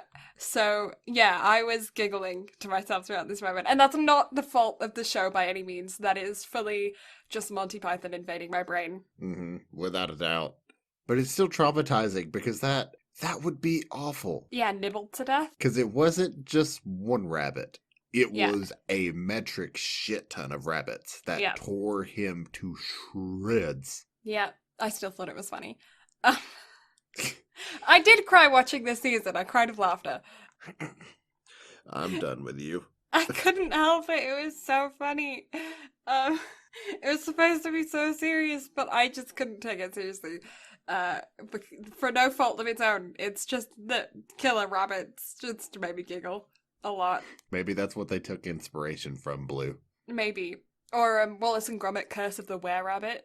I haven't seen this, but now I want to. It's the movie. There's a movie they did. It's fairly recent compared to like Wallace and Gromit stuff. Yeah, Curse of the Were-Rabbit. That's another movie that came out of Britain. We make some weird shit sometimes. But yeah, there you go. Yeah, okay, so he dies because of rabbits, and I was crying laughing. I thought it was so funny. Anyway, he wakes up once again, hugs Amelia. Oh no, just kidding. He gets transported to the witch's tea party. He's back at Echidna's. And Subaru is able to tell her about his return by death and actually have a really good cry about it. So you wanted to talk about this, so I'll let you take it away with the conversation he had with Echidna about his return by death. First off, cried again at Mm-hmm. this point Mm-hmm. because It's the it's just relief. it is such a relief because he finally gets to tell somebody about it, and that broke my heart Mm-hmm. because I was like, that would have to be so rough. Mm-hmm. So I felt that, man. I Mm-hmm. felt that.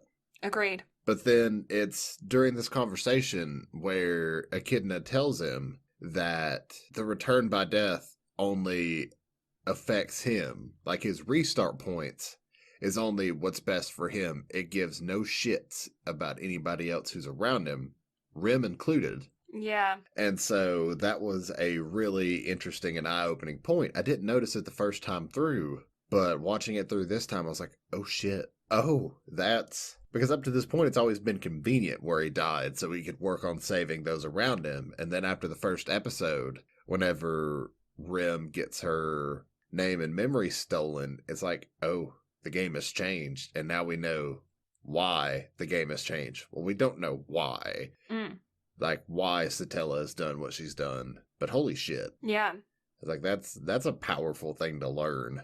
Yeah. One thing about Rem's memories and name having been taken is that they did establish that if they kill Gluttony, they would be returned. Mm-hmm. So that's I guess what we're looking for her recovery now. But there's a lot that they're going to have to try to accomplish in 12 episodes. Before they get to that point. Yeah. Because now, and again, this is one of my theories I'll talk to you about after the fact. I think I have an idea of what they're going to do, Mm-hmm. but I'm curious to actually talk it out with you. Mm-hmm. Okay, so storyline question. Uh-huh. Do you think the reason why Rem was put into this comatose state was because everyone was loving her too much and they needed to reestablish Subaru and Amelia's relationship? Yes. Although, we'll talk about this after episode 37, Mm-hmm. but I think that they're swaying the show a different way. Yeah. And I'm happy with it because of how they're doing things. Mm-hmm. But again, I'll discuss it more after episode 38. Yes. Because it goes into part of my theories as to why. Yeah. Episode 34, though. Love, love, love, love, love, love you. Here's the name of it. It's not this episode, but the next one I had a really good chuckle over. Yeah. And I'm sure you know what it is, but just the title of this reminded me of it, and I had a real good chuckle. Subaru tells Echidna about the Great Rabbit. And Usagi talks to Echidna, about the Great Rabbit. And shows him the witch that created the three beasts. The whale, the rabbit, and the snake. There is also a snake that we have not encountered yet. Echidna tells him about the trials and his resolve to come back to the tea party again. So basically he has to really want to see her to be able to see her. And he has to want her more each time to be able to come back. And when he wakes up, a shadow has taken over everything. Hold up. I want to stop you right there because you glossed over something very important. Uh-oh, what? We get introduced to Typhoon, Mm-hmm. Minerva, and Daphne. So we get Yes. introduced to 3 other witches. Oh, yeah. You have Typhoon, who's the witch of pride. I think so. Minerva, who's the witch of wrath. And then Daphne, who's the witch of gluttony. But I love the personality of all the witches.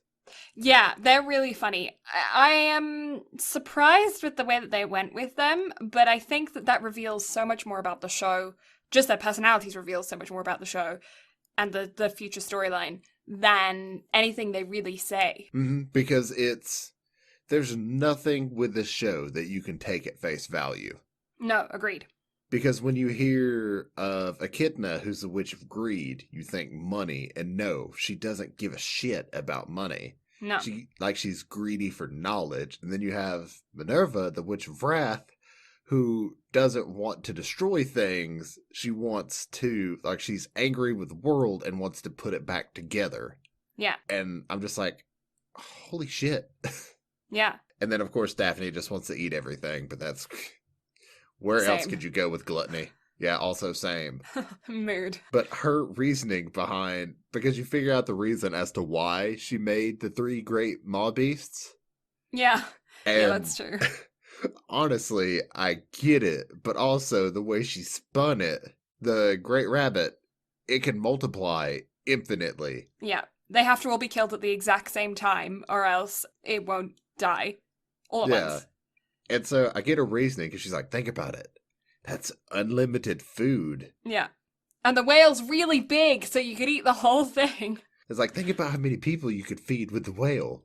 And then Subaru's like, but why did you make them so deadly? And she's just like, well, because it's selfish of you to think that you just get to go around eating everything and it's not going to try and eat you back. Yeah, and it's like, I like it, but also, why? Yeah, and also, like, did you have to go so hardcore with it? Like, you couldn't have just given them, like, equal chances. You had to go, like, oh no, this beast is not going to die for 400 years because it's so invincible. It's a shonen down to its very core, isn't it? But I love it. I really enjoyed this so much. Yeah. Yeah, no, that's a good point. I didn't put that in my notes. But yeah, episode 35, I Know Hell. Everyone except Garfield has been trapped in the shadow, and as soon as the shadow from the previous episode is Envy, and she's heading for the mansion. But yeah, everyone's trapped inside the mansion. They're all not necessarily dead, but they ain't good. And he is soon exploded, leaving just Subaru behind. Subaru kind of gets absorbed by the shadow, and people be creepy. That's kind of creepy with that loves. Oh, so this is what got a real good chuckle out of me, because while Satella is suspended above him, she's literally just sitting there like swaying back and forth, going Daisuke, Daisuke, Daisuke. And I was like, I could not help myself but just laugh, because the way it was animated was just hilarious to me. It's like, I get what you're trying to do with this, but at the same time, did you have to do it in such a comedic manner? Yeah. I don't think that would have made it better is if they would have just did a slide whistle every time she moved back and forth. Honestly, we need to re-edit this whole season and just make it a comedy because of all the stupid references and things that we tie things to. They're supposed to be so serious and gory, and I'm just laughing because of Monty Python, and you're laughing because she looked like a freaking yo-yo dangling from the ceiling. Honestly, though, like, if I would have thought about it, because I did think about doing like one of the old Instagram trailers that I did with the first ReZero and doing something like that, but then life got in the way. But I really wanted to with this episode because I thought I could make something funny about it, even though this was it's the most serious the show's ever been, but also just all the funny shit that we've gotten out of it. Yeah, I think we were just in giggle mode while watching this show. Probably. But also the fact that Japanese for rabbit is Usagi, so every time they would talk about the rabbit, all I could think of was Sailor Moon. It's just every time they said it. That's funny. Sailor power! Yeah, that's funny. Another thing that I forgot to mention actually in episode 34 was that Subaru really wanted to remember what happened, the conversation they had with Echidna. And the last time that he had a conversation with Echidna, she made him forget all his memories so that he couldn't tell anybody about it. But this time he asked her, what can I do so I can remember this? And she said, I will take some payment for it. And the payment that she took is, he was given a white handkerchief as like a good luck on your journey charm thing, tied around his wrist. And she, like, took the energy from that as payment. But then in episode 35, we learn that she also kind of turned it into a weapon for him, in a sense, one-time use weapon.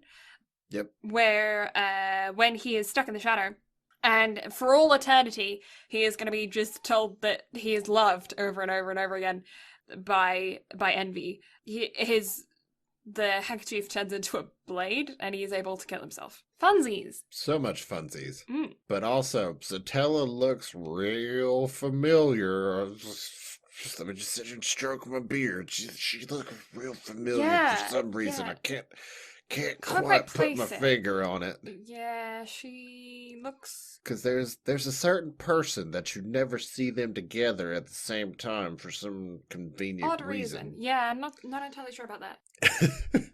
But yeah, so he ends up getting himself off in himself. When he wakes up, he is afraid of Amelia because of everything that happened with Sotella and their bizarre, common features. Reasons. Yeah. And but it turns out that actually because of him having so many rocky emotions, because of everything that he's just been through, it causes her to forget her fears, and she doesn't end up going into the panic attack that she does in all of the previous times he's been through this cycle. And she's able to comfort him and stop him from crying, and everyone's like, why were you crying? You worried about her or something? Because they obviously don't know that he actually took part in the trial as well. Subaru gets Ram to distract Garfield so that he can check out an area where he uses Frederica's necklace, the one that knocked Amelia out time ago, to open the door that leads him to Ryuzu's body, the OG. And this is where we figure out that the one that he knows, is a clone who's like 400-year-old clone, but is still a clone of the original body. And she explains that Echidna was kind of on the path to immortality and was like messing around with immortality. And Ryuzu's original body was supposed to be the shell that Echidna's soul had been going to live a life of immortality. However, that didn't happen, obviously, but Ryuzu did become immortal in her stead, except it's not like immortal because they're kind of individual entities. Each clone is an individual entity as opposed to one entity that consistently lives. And Ryuzu also mentions that she listens to him now because he has some of Echidna inside of him because of that tea that he drank. Because it's bodily fluids. The bodily fluids. Yeah, and so she now is like, he's basically her master. We also find out that Garfield also has some in him. He's also part Echidna. And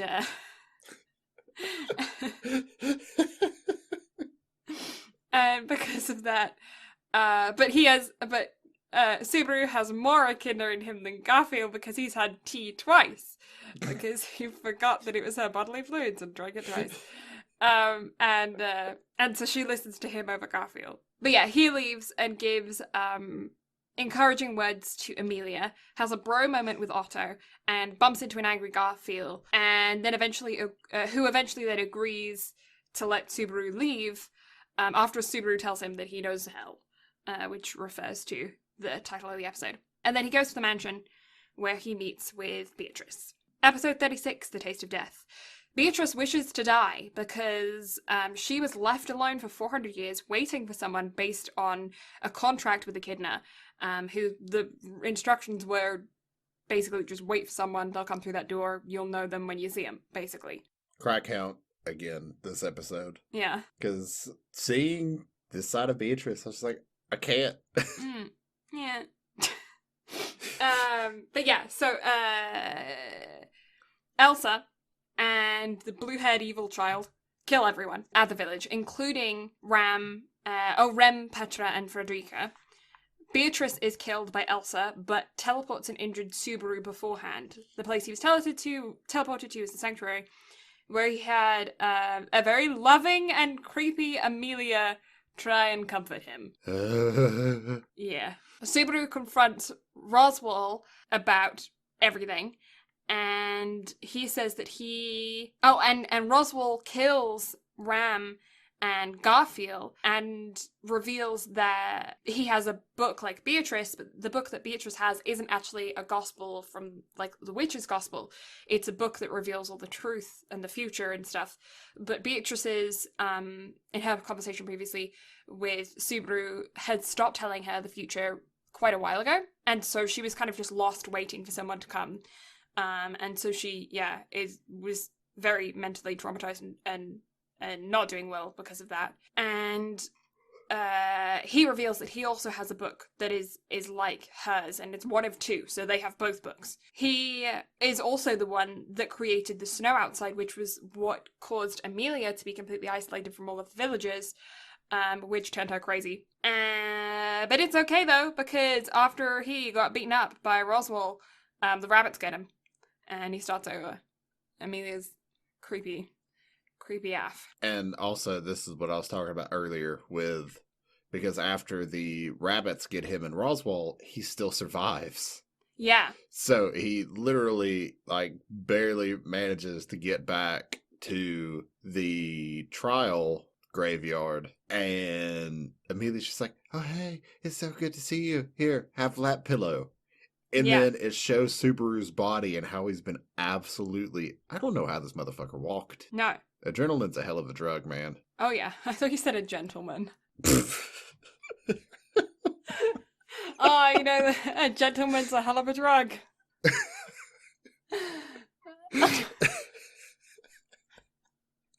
Again, I'm done with you. I'm sorry, okay? It's late and I'm tired.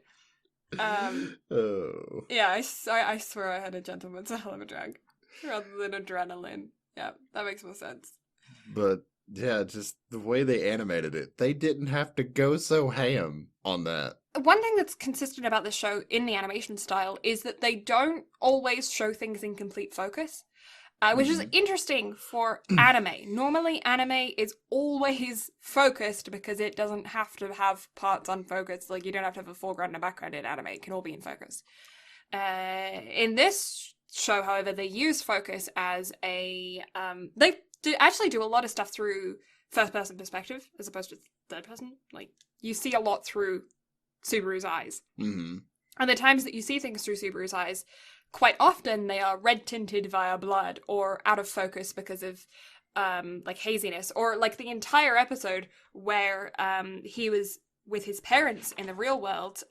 What was that called? Parent and Child, episode 29. That entire episode, there's a white border to like simulate dream. It's like a white fuzzy border to simulate like a dreamlike world. And then not only that, but even the characters are somewhat out of focus because they're not heavily detailed until it needs to like really portray emotion, and then they go ham on all the facial animation, and it's never jarring by any means. Like, everything fits the show, but whenever they want to go in and just make you feel what the characters are feeling, they do it extremely well. Mm-hmm. Yeah, like there's a moment earlier on where Petra is killed, and Subaru is holding her hand, and Subaru gets flung across the building. He doesn't know that Petra's dead yet. And then he turns to his hand, where he's still what he believes holding Petra, and he turns and he sees that it's just her hand. And that was when I first noticed the use of focus for their benefit, for storytelling benefit. This season, I'm assuming that they used it in the first season. I just don't remember them doing so because it's been a while since I watched it. But that's the first time that I think that they used it in this season, and they use it again in this moment where Subaru is looking down at his own body that is barely hanging on to being a body. Swiss cheese, yeah. He could be the Pope because he's so holy. I was gonna make a comparison to Fred, but that works. I could have made it even worse by saying, oh, hey, Fred could use a brother. Okay.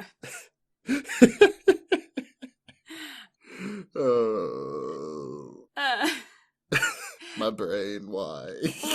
Episode 37, The Witch's Tea Party. Subaru goes back into the ruins for a second night to go to the next section of the trial. He wants answers, so he's going to go find Echidna again. And he knows that one way to talk to her is during the trials. So he goes back to take the next section of the trial.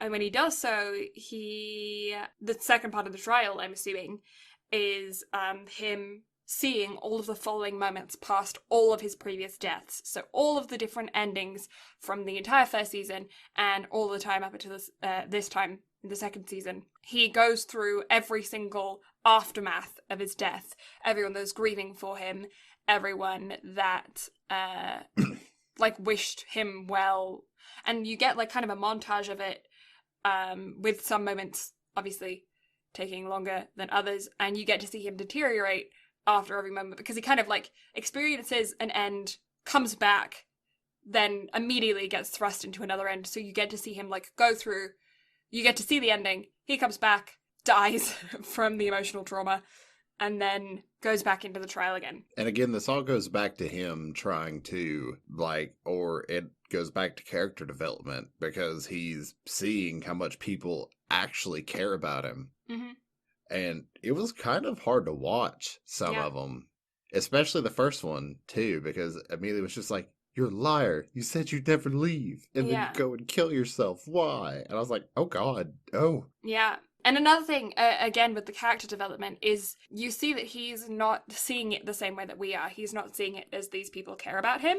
And that's kind of like a point that is made later on, is that he just doesn't see that people care about him. His self-esteem is still so low, even though he confronted his past because of everything that's happened, that he just does not value his life. And I suppose that makes sense because of the amount of times that he's died. He sees no value in his own life. And they're trying to, it's explained later on that this is kind of trying to show him the value of his life and that people actually give a shit about him. But he's still, even after watching all of this, doesn't see that. But then he sees Rem in the ruins. And she comes up to him and she tells him that she loves him, and she holds him and she says that everything is going to be okay, and that he should rest.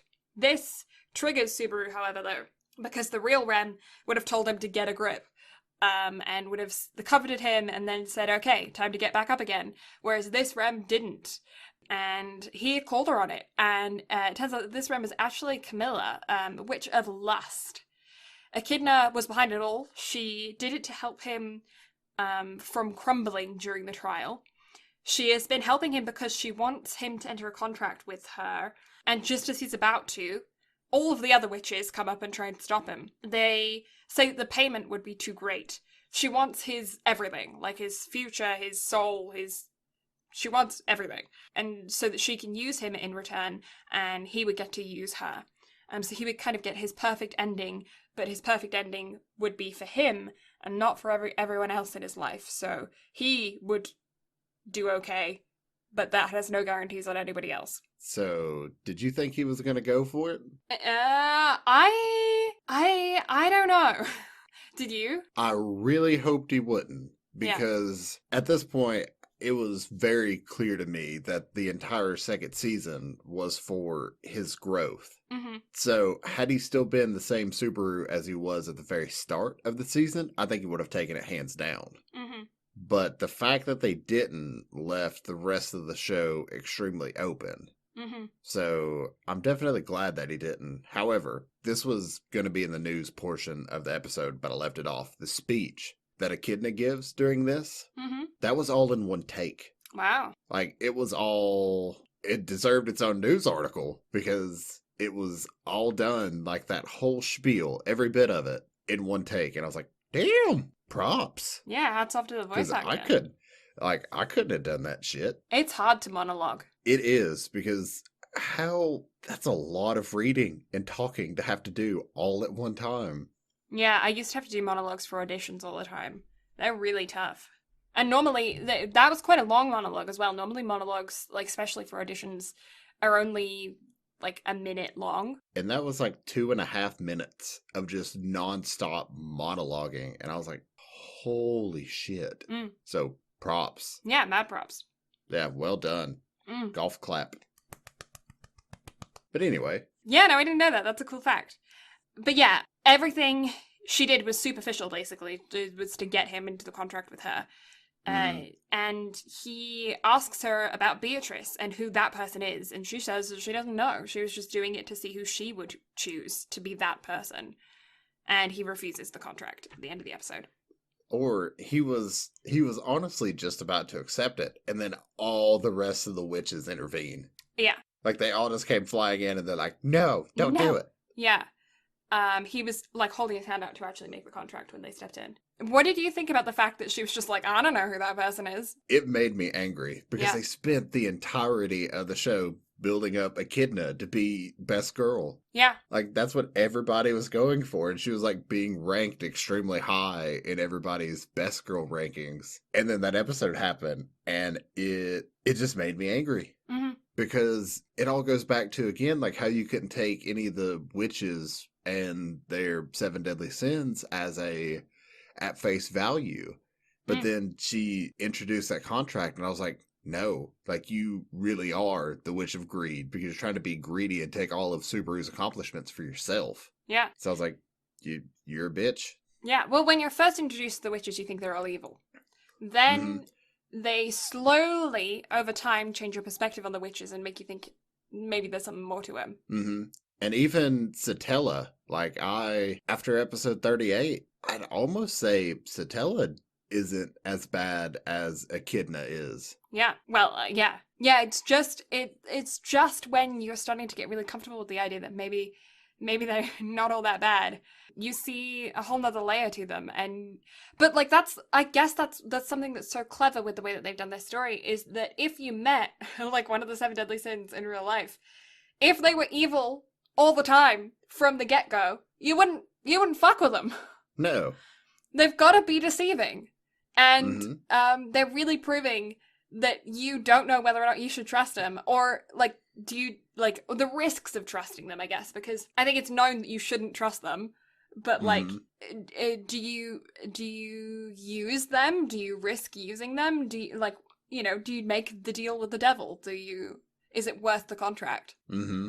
And then neither good nor bad. They are their sin. Mm-hmm. And I'm interested to see the other sins now. I want to see the rest of them and because quite a few of them are still pretty one-dimensional, and I want to see them develop as characters as well, and I want to see the multiple sides of them and how manipulative they are as well. You know what's brilliant? What? Do you know which of the seven deadly sins had the least amount of screen time? Which one? Sloth. That's really good. Is that not brilliant? That's amusing. I enjoy that. And the only reason that clicked for me is because I took the ReZero quiz that was on Instagram for Crunchyroll. Mm-hmm. And I got a high score because, I'm just so good. But no, that was one of the questions and I got it right. And I was like, that's brilliant. Like, That's funny. kudos. No, I enjoy that. I enjoy that a lot. There's a lot of tiny things like that throughout the show that I really appreciate. Mm-mm. Anyway, episode 38, The Sound That Makes You Want to Cry. Saitella shows up and tells him that he needs to love himself more. Love yourself. He's got some serious PTSD type shit. And he tries to kill himself. But one of the witches saves him. Who saves him? Minerva? Wrath? Wrath. Wrath saves him. And he asks if there is any meaning to his life at all. And all of the witches have been trying to save him one way or another, and they're all explaining to him, like, dude, we got your back, kinda. But, like, also don't trust us. But we got your back, but, like, we're cool now. Well, they're trying to get him to realize that his life is just as important as everybody else that he's trying to save. Yeah. And again, like, that's extremely profound because he's literally using his life as a sacrificial pawn to be able to save everybody else. Yeah. And he found out towards the beginning of the season, like, hey, like, Satella doesn't give a shit about everybody else that's around you. That's not why she gave you this power. Yeah. Like, she did it to teach you to finally value your life, because he didn't value it whenever he was in the real world, and he sure as hell doesn't value it now, considering he can restart. Yeah. And even Roswell made the point of, like, I just killed Ram and Garfield in front of you, and you don't feel grief. You feel shock and anger and disappointment, but you're not grieving for them. Yeah, because you feel like you can just do it all over again if you off yourself. And that's another thing that gets brought up, too, that I don't think you mentioned, but Beatrice and Roswell are aware of every time Subaru resets. Yeah. And so it's just adding more layers to characters where it's like everything has changed, but we don't know how much it's actually changed. Mm-hmm. Yeah, and Roswell and Beatrice, I suppose. I'm not sure about Beatrice. It's not really established. I see what you did there. What? Where you like, And Beatrice, I suppose. I didn't even know I did that. That was unintentional. That's a very clever quirk. I like that. The- That's awesome. oh god, she's invaded my brain. Um, I'm gonna stop doing that now, I suppose. Um, Please do. Could that just be a running joke? Because every time you do it, I will just immediately lose it. we need to find somebody who's really short so they can cosplay as her, and then they have to do it, Yes. I suppose. Um, but yeah, Roswell. I'm not sure about Beatrice. But Roswell, I know for a fact he knows about everything, but he only knows about everything from the book, like him restarting. Yeah, Beatrice does as well because she remembers every time that Subaru's been in the library because Mhm. she remembered Subaru killing himself. Yeah, but Roswell, his life ends every single time, and that's one thing that, like, Subaru, just as soon as he learnt that Roswell knew about his return from death, he assumed that Roswell was the same entity, and Roswell was like, nah, I die every time. I just relearn about it in my book. Like, this me is dying. Well, here's a question that I had because of that. Mm. Does he only die whenever Subaru resets, or does he only die if he actually dies in that timeline? Oh, curious. Because he recalls every time, and that definitely explains like his character's actions throughout the show. But does he only die, or does that version of himself only die every time that he actually dies? In which case, he would have only died a couple of times. And at that point, my brain is like, I'm gonna explode. It's like, I don't know, too many things, too many thoughts in my brain. But yeah, he tells Kidna that he is done sacrificing himself and he can't afford the payment for the contract with her. So he thanks them and leaves. And he tells them he'll try to take him to like himself more. And he promises to save / kill Satella, depending on his perspective, as well. Yeah, because the last thing that she says to him is, I look forward to the day that you come to finally kill me. And he's like, I'll no, save you. Or I look something. forward to the day that I get to save you. Yeah. And I was like, that's awesome. Mm-hmm. Like, that's just phenomenal storytelling. I was like, it's so good. Agreed. But I also think that was a callback to how they talked about how his power is only meant for him to be able to save himself, and he's going to spite her and use that power to save her instead. Or maybe I'm just overthinking, I don't know. But I found it really cool if that was the actual purpose behind it.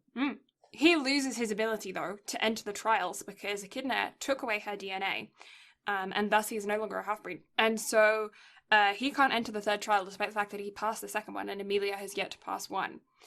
And so everyone is stuck in the sanctuary, and these killer rabbits are about to come through and kill all of the villagers. So they have to lift, because they can't kill the rabbits at this point, because they can't kill all of them at once when there's thousands of them, and they have to all get every single one of them all at once. And they can't leave the sanctuary, so they're like a sitting target. These rabbits are about to come through and storm the place. So they have to try and lift the barrier to be able to get everyone out so that they can then deal with the rabbits at another time or get some people to help or whatever. But nobody knows what's going on by that. But anyways, he can no longer enter the trials. He ends up meeting with Roswell, and fuck, dude, man's fucked. Yeah, I fucking hate Roswell. He's real fucked. He is a bastard because it is revealed that he is the one who set the assassination on Subaru and the girls at the mansion, because he says he's doing it to groom Subaru to where he will literally do anything and everything it takes to make sure that Amelia takes over as the ruler of the kingdom. And he's like, I'm willing to do whatever it takes, no matter how many resets it takes, to ensure that you become this person. And Subaru's like, fuck you, I'm going to figure out a way to do it all on my own. Because Roswell told him, he's like, I'm going to make you choose between whether you save the people here or you save the people at the manor. Yeah. And I was like, damn. Yeah. He is one nasty piece of work. One of the things that I noticed with the way that they animated this is his eyes were not straight. He had one eye that was looking off in the distance, and it made him so much creepier with that creepy smile on his face and the fact that his eyes were not aligned. And also the fact that he acts differently whenever he has his makeup on versus whenever he takes it off. Yeah. Because he had it on at the very beginning of that meeting, and then he takes it off. Yeah. And it's immediately like he switches personalities. And I was like, oh shit. Yeah, he's creepy. Real creepy. And Hella messed big up. bastard. And Otto is best boy. That's how we end. Yes, because Subaru takes off like he's going to try to do it on his own, and Otto confronts him and decks his ass. And he's like, look, you have friends. You're not doing this on your own. Yeah. And that's how the season ends, which I thought was a really interesting spot to end it. Because it's like they give us hope at the very end, instead of doing a typical mid-season finale thing of just total despair.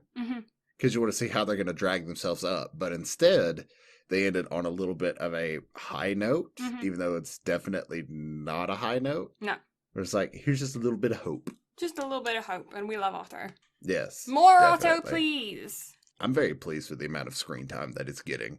Yeah, how he's getting more screen time. We love Otto. So, theories? Oh, God.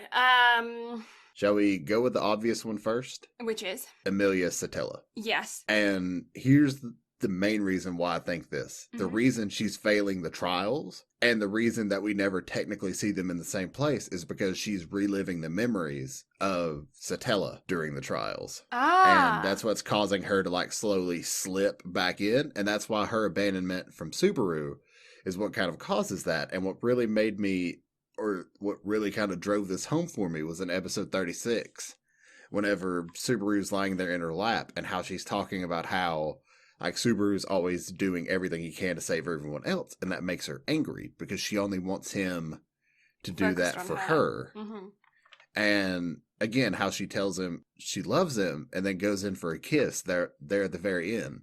Which, of course, that goes back to the whole Satella just constantly going, I love you, I love you, I love you, all that garbage. Yeah. But it's, for one, showing extreme envy. And that's not even, that's not even covering the fact that they look exactly the same and they have the same voice actress. Like, that's discounting all of that. Yeah. That's just kind of where I sit with it. Okay, so next theory.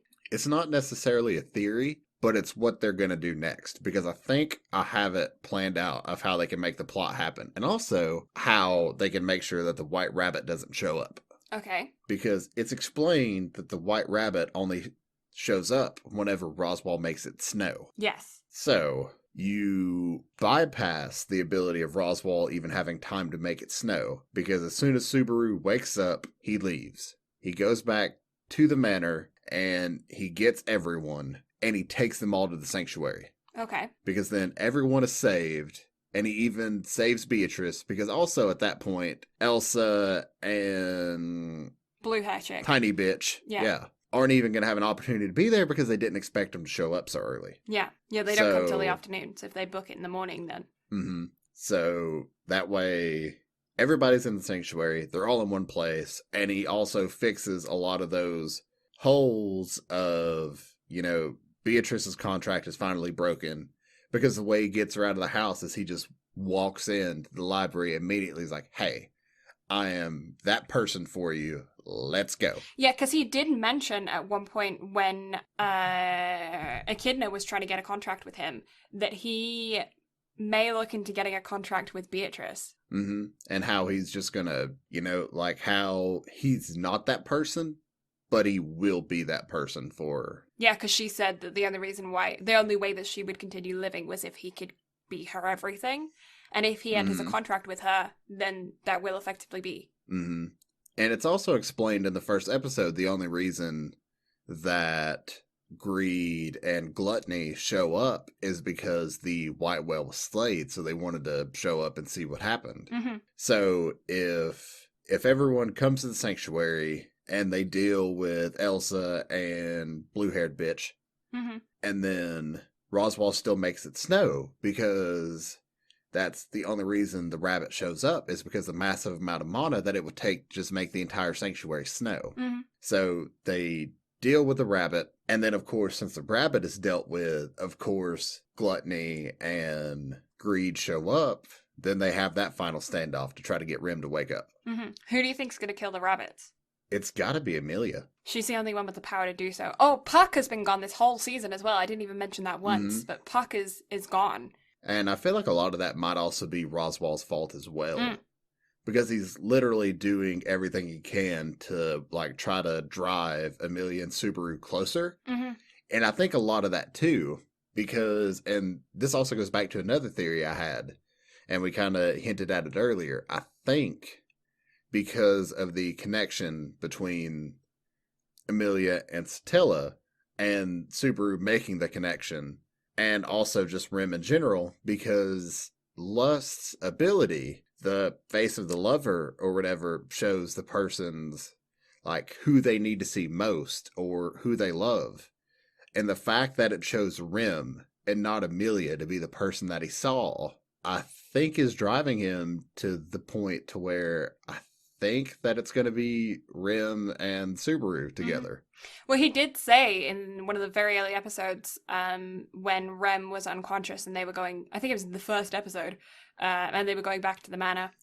He was saying that he's sorry that he's selfish to Amelia because he cares about them equally. Hmm. And he even told Satella that the number one and number two spots in his heart were taken. Yeah, So there was no room for her. yeah. And so, And I feel like if Amelia is Satella, then he's going to feel a level of betrayal, even if Amelia is currently unaware of it. mhm. But it definitely seems like that's where it's leaning. So hmm I feel like we're definitely getting just a lot of, Garfield and him would make good brother-in-laws. yes. uh, yeah, any other theories? No more theories. And I don't even think you have to ask me what I rate this season either. Is it a 10 out of 10 for you there, bud? Yes. Yeah. And I'm sure you understand why. I absolutely understand why. I really did enjoy it. I think it was really fun. There were, well, again, I say fun. uh, there were a few moments in here that I just found, I don't know, some moments that were just a little slow for me, but I also am fully aware that the pace of my brain is not the pace of everybody else's brain. And I have to have a lot of stuff shoved at me all Mhm. at once because that's how my brain works. I like the stimulation of that. And I do find that there was a lot of times where the dialogue was very interesting, but it was so much of the episode that was just talking and a lot of telling you how it is as opposed to showing you how it is, if you know what I mean. Mhm. Which is personally not my favorite way to go about things, just because it give me the same level of stimulation in my brain, give me the happy juice that I like, that other things do. But I still absolutely really enjoyed it. I'm gonna give it a solid 8 out of 10, but I preferred the first season. Well, I am going to be the bearer of bad news, and Mm-hmm. I'm going to disappoint you Mm-hmm. because our next topic and our last topic of the month has a lot of talking. Mm. Now, granted, our next topic of the Promised Neverland has a lot of talking for good reason because it's not a like super fantasy power world. Like it's very talky for a reason, but also it requires it Mm-hmm. because it even though there's a lot of talking, it draws you in. Mm-hmm. Like there's so much to love about the Promised Neverland, so I'm very excited to discuss that. Yeah, I'm excited as well. I just personally feel like there was so much explaining that happened Mm-hmm. that which it obviously needed because everything has happened, but because of the amount of explanation, it felt sometimes like, yeah, they were telling the audience what was happening as opposed to showing the audience what was happening. You know what I mean? And I can get that to an extent Mm-hmm. because with it being seasonal like it is, I guarantee you there are some people who watched this that had not seen it before. Mm-hmm. So doing that in the first episode was definitely a really good recap Mm-hmm. for it. Yeah. And then, of course, whenever you have the first season, like introducing new characters and recapping everything that happened, the second episode you kind of can't do a lot with because then you need to start building for what's next. Mm-hmm. Agreed. But I feel like with as much as they introduced They did a good throughout job of the it. entirety of the show, like they couldn't have spread anything out any more than what they did. No, I agree. There's so much information that they had to get out. I don't know. I don't know how I would have changed it. But I don't know if I would have broken stuff up more. Yeah, I feel like this season was a lot more, this part of this season was a lot more crammed than the first season was, and Mm. yeah, I wouldn't consider this bingeable. This is not one of those ones that I would recommend that you binge. I'd recommend that you take a little while to watch it, just so you can process all of the information that happens throughout it. If you watch it all in one day, you will find yourself in a massive brain fog. So, yeah, I recommend that you take a little. If you haven't seen it, I don't know why. If you haven't seen it, did you listen to all of the spoilers? Right? Because we told you spoiler chicken hats were They on. were on a while ago. But I don't know. I'm curious if I'm still going to be at a 10 by the time the season's over with. Yeah, I want to know if I'm curious about whether or not I'm gonna increase the rating or decrease it, and I'm curious about whether or not you're gonna decrease it or keep it the same. Because it's just for me, it hit on everything. It kept me engaged the entire time. And I watched it week to week. And I watched it through obviously a second time in 2 days. Hmm. But I'm also willing to watch it through a third time dubbed because why not? I really enjoy the dub actors. There's not a lot of Puck, who was the only actor choice that I didn't enjoy. Yeah. So the music definitely hit on all cylinders. The background music especially just was done to a T. The only complaint, not enough OP. Not enough OP. Like, I love that OP so Yeah, much. I'm curious about whether or not they're gonna change the OP or if they're gonna reuse this one because we barely got it this half, so they could comfortably keep using it. Even though I know that it is kind of standard to change it halfway through a two-cour season. They'd better keep it the same Mm. because, oh, it's so good. Also, and this goes back to what we talked about in the first one, or I think what we talked about in the first one. I can't remember. I know I've talked about it with people in general, but how the songs and the names that they choose just suit the show Mm. to a T. Like the name of the OP is Realize, and there's a lot of realizing in the show Mm. and a lot of growth, so I get it. And also, it humors me how the ED for the second cour, the first season, was called Stay Alive, whenever that was when he was doing most of his dying. Hmm. Although, could have used that a lot more in this one. You know what I would have done with the song Hmm. title Realize? I would have done What? it RE dot dot A lies. Did you just say dot dot whenever you could have just said colon? I did. It's it's just a stupid habit that I have. I don't know why I do it, okay? Oh my god, that's amazing. You know what's always bugged me and what used to get me in trouble a lot when I was in middle school and I was fresh off the boat? What? Period and full stop. Wait, what? A period is called a full stop in England. Hard no. Yeah. Because it's a full Because- stop as opposed to a comma. But I don't know. I don't know. It's just what it's called. Oh, and you know, I don't know if you know this one, but it tickles me and also got me in a lot of trouble consistently through school. You can't ask someone to pass you a rubber in Canada. you can't do that here either. Yeah, no, you can't in North America. That's an eraser in the UK. Yeah, I mean, that I led get it. that led to some awkward that's- conversations. Oh, I'm sure. Because I just meant an eraser. But you know, that's not what I was asking for. Especially when you're like 11. I was 11 when I emigrated. I was 11 years old. And I was like, hey, can you pass me a rubber? No, cannot say that. That's one of the worst times to be asking that. Uh-huh. Could you imagine if you did that in high school and then you just get showered in condoms? Like everybody just starts pulling them out, just yeet. Yeah, no, I did that. I asked for a rubber several times in high school and usually just got very bizarre looks before it registered and I went, no, I mean an eraser. And they just went, okay, the English kid. So the health department in Copper Basin, which is where my aunt coached basketball and where I went to middle school in 7th grade.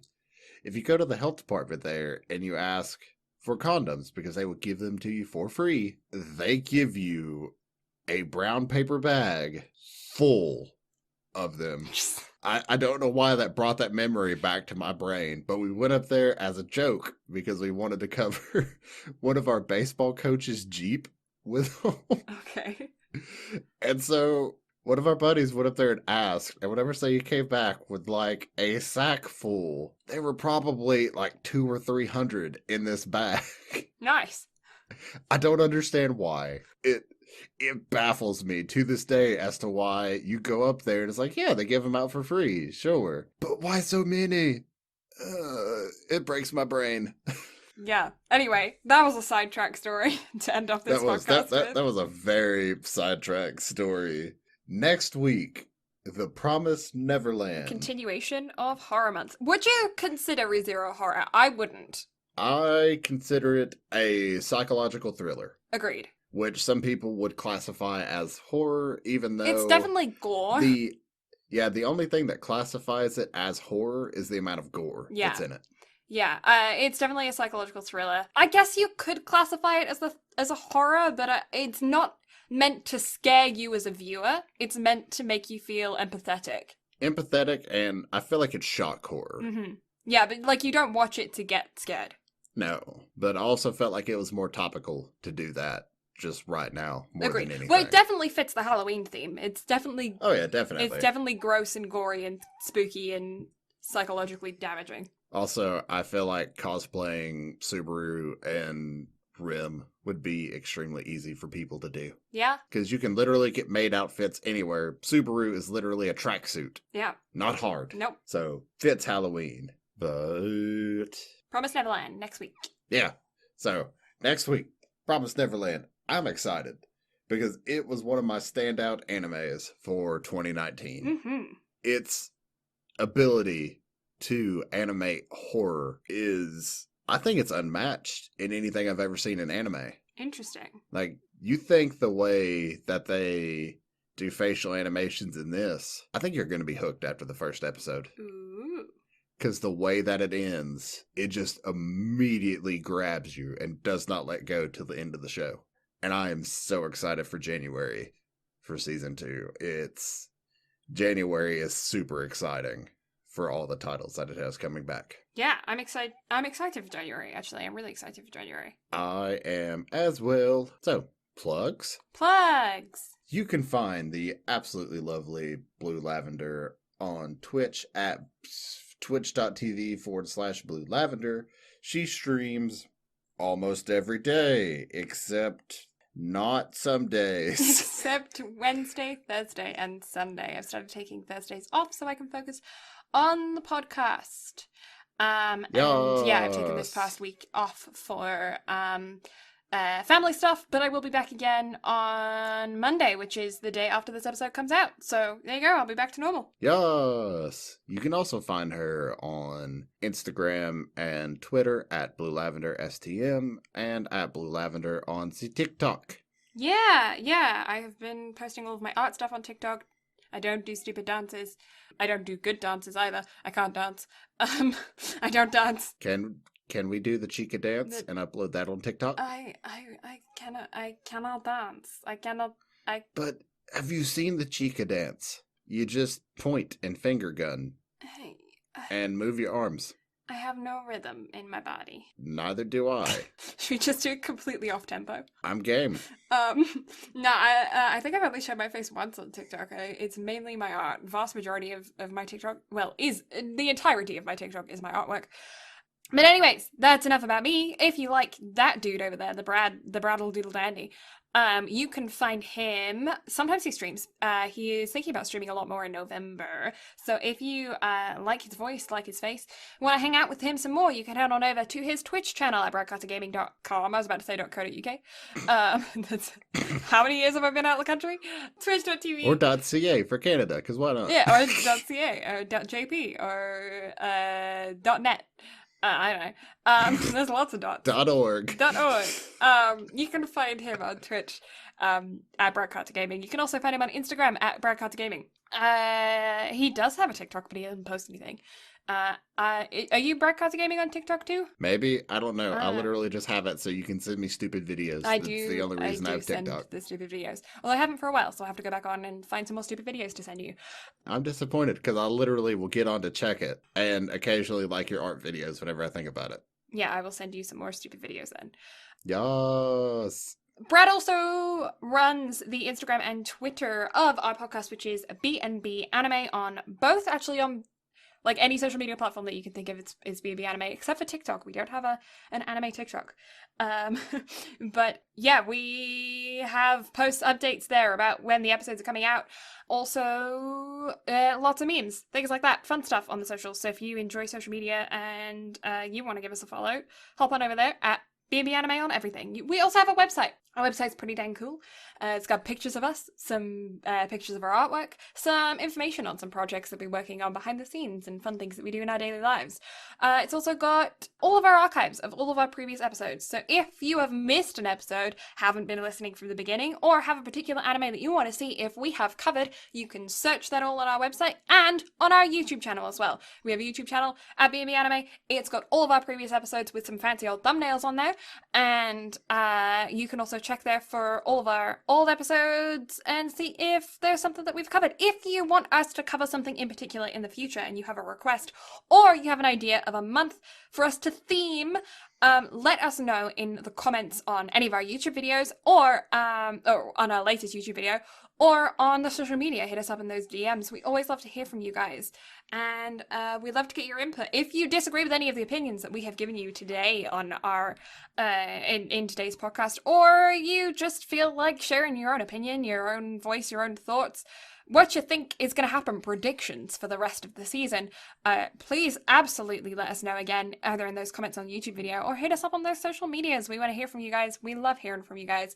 And yeah, we want to know what you think. That wrap everything up? I think that wraps about everything up there, my dude. So thank you all so much for listening. Blue and I greatly appreciate it. Next week, Spooky Month rolls on with The Promised Neverland.